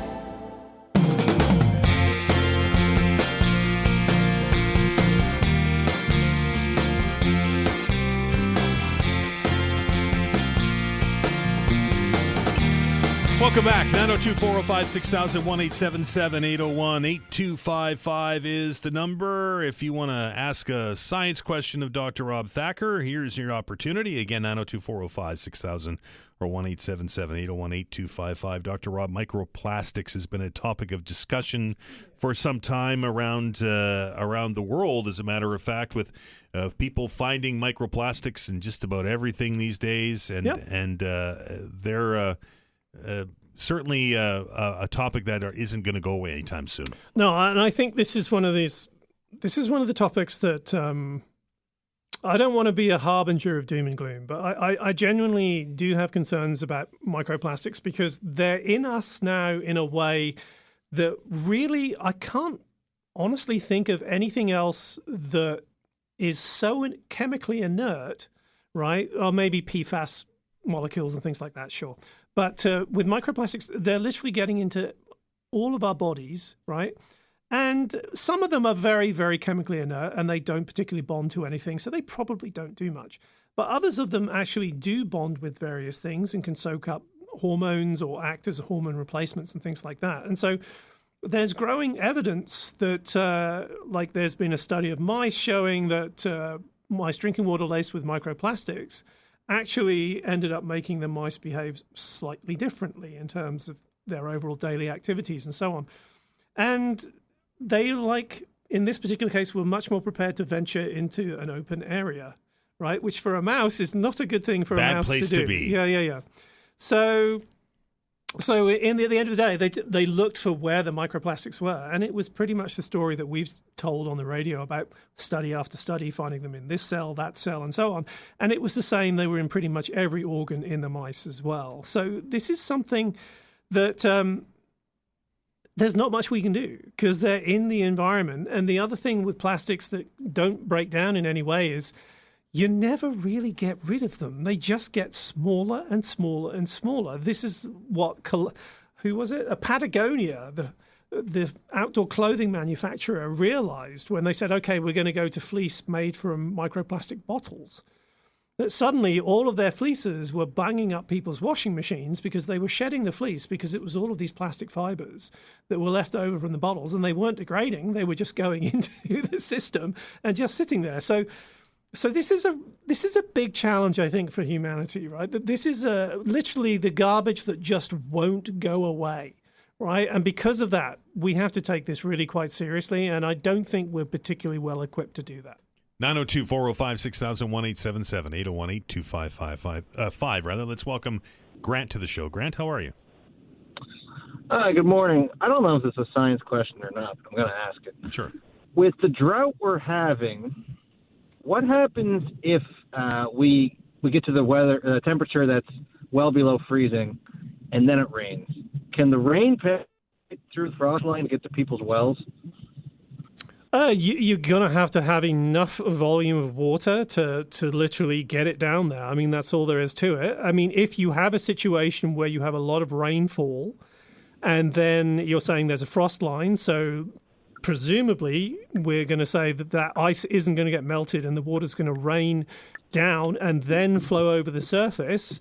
Anyone who's seen huge rainfalls in January and February knows that leads to a lot of surface flow of water. Ends and up a in lot a of river flooding. and a lake, right? Yeah. So I've seen this. This is actually kind of a bit grim, but Mount Olivet Graveyard, which I live not far away from, I've seen huge rainfall in a February storm, frozen ground, and literally the whole thing almost turning into a river because the water wasn't going anywhere, right? So yes, if we have a situation where we get a lot of rain in the winter, most of the time that doesn't penetrate anyway. Wow. Thanks for taking my call. Scary times, Grant. I appreciate it. 902-405-6000, 1-877-801-8255. Dr. Rob, maybe you can explain, from what I understand, because of the drought situation that we have in Nova Scotia, the ground has become almost like concrete, and it's very crusty and dense. Yep. And the water has a heck of a time to penetrate that, and ends up being just like it's frozen. And Grant touched on a big problem that people are having, and that's not soaking into the aquifers in the ground, and people's wells are going dry. Yeah, no, this is a real problem. I mean, this is the funny thing about sort of like the really slow, dribbly rain that doesn't actually rain very much, that but it's there for hours and hours and hours, right? And so that is actively keeping the ground less compacted so you can actually put more water into it, right? So that kind of drizzle does play a valuable role. You also have the problem that's similar that when you have a fire, right, and you literally bake the surface of the ground, that makes it even harder for the water to penetrate. And so people often wonder why we get these sudden situations of having mudslides after having rain after a fire. And it's literally because the water won't go anywhere until it finds somewhere where it can just sort of like go down very deep, and then it's still not being absorbed and just creates a total instability, and the whole thing just shears and comes off the the side of the hill, right? And so that is a really difficult issue, that any time we create a situation where the surface is unable to absorb the water has to go somewhere. Right. Yeah, and runs off into the lake, and that helps the situation like we're seeing at Lake Major, right? So if you are someone who's in the interior part of the province, then the water is going to build up, right? There's no question about that. But if you're on the coast, then it's just going to go to the nearest water system, stream, river, whatever, and just flow straight out, right? And so, although if you look at around Liverpool, the Mersey and so on, there's not very much water coming down that at all. No. Right? No, it's terrible. Yeah. 902-405-6000, 1-877-801-8255. Let's welcome Alexander to the program. Alexander, how are you? Hi, Dan. Hi, Dr. Thacker. Hi. What's on your mind? Dan, just quickly, I dropped by your show on Friday. Did anyone eat that lovely turntable cake? In fact, we're munching on it right now. No, it looks too nice to cut, actually. Tell me it's a fruitcake. No, it's chocolate. Oh, it should have been a fruitcake, though. Funny. Your question, Alexander? Dr. Thacker, you were mentioning rocket engines earlier in the show. Yeah. And I see some aircraft engines now, they're trying to use alternative fuels and even power them by battery. Can you do that with a rocket engine? No. To be honest, I mean, you could. The closest thing I would say would be an ion-propelled rocket engine. That's probably the closest. And so that's where you use an electrical field to throw out the particles. Because at the end of the day, all a rocket is doing, you go forward with a rocket engine because you're throwing stuff out of the back, right? And so if you can throw stuff efficiently out of the back of a rocket engine, then you will go forward. And so ion engines do that by using an electrical field to accelerate charged atoms and fire them out the back. Now, it works quite well, and there have been ion engines that are used, but they don't accelerate. You can't get a lot of thrust from them. They're very, very good at just doing a long-term low thrust, right? They're very good at that, in fact. But compared to a sudden acceleration, the kind of thing you need to get off a launch pad, no, they won't do that.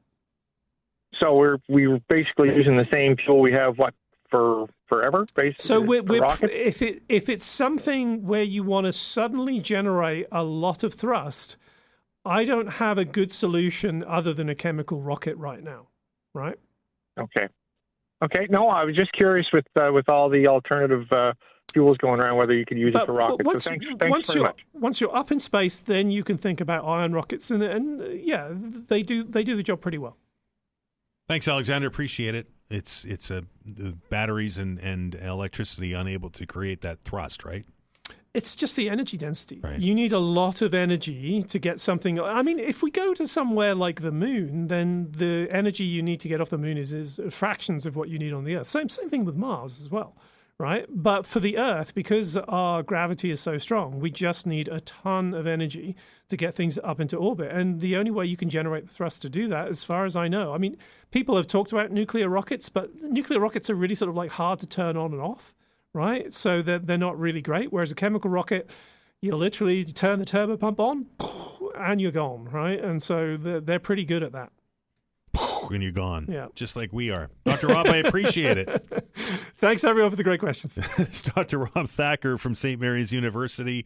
And that's going to do it for the Tuesday edition of the Todd Veinotte Show. Thanks to all of our guests for taking time out of their busy schedules and joining us to impart their knowledge upon us. I appreciate it. It'd be pretty boring if I just talked for 3 hours. Thanks to all of our callers who picked up the phone, dialed the numbers, and joined the show. You make my day when you do that. A special thanks across the glass to Vanessa Vandenez on the other side. Does a fantastic job each and every day on the program. Tomorrow, a conversation with independent MLA Elizabeth Smith McCrossan will be joining us. We're going to dig into the potential strike at not one, not two, but 3 universities here in Nova Scotia. That'll be part of the show. And Dr. John will be here to answer your medical-related questions. Until then, everybody, have a fantastic day. Be well, and remember, be kind to one another.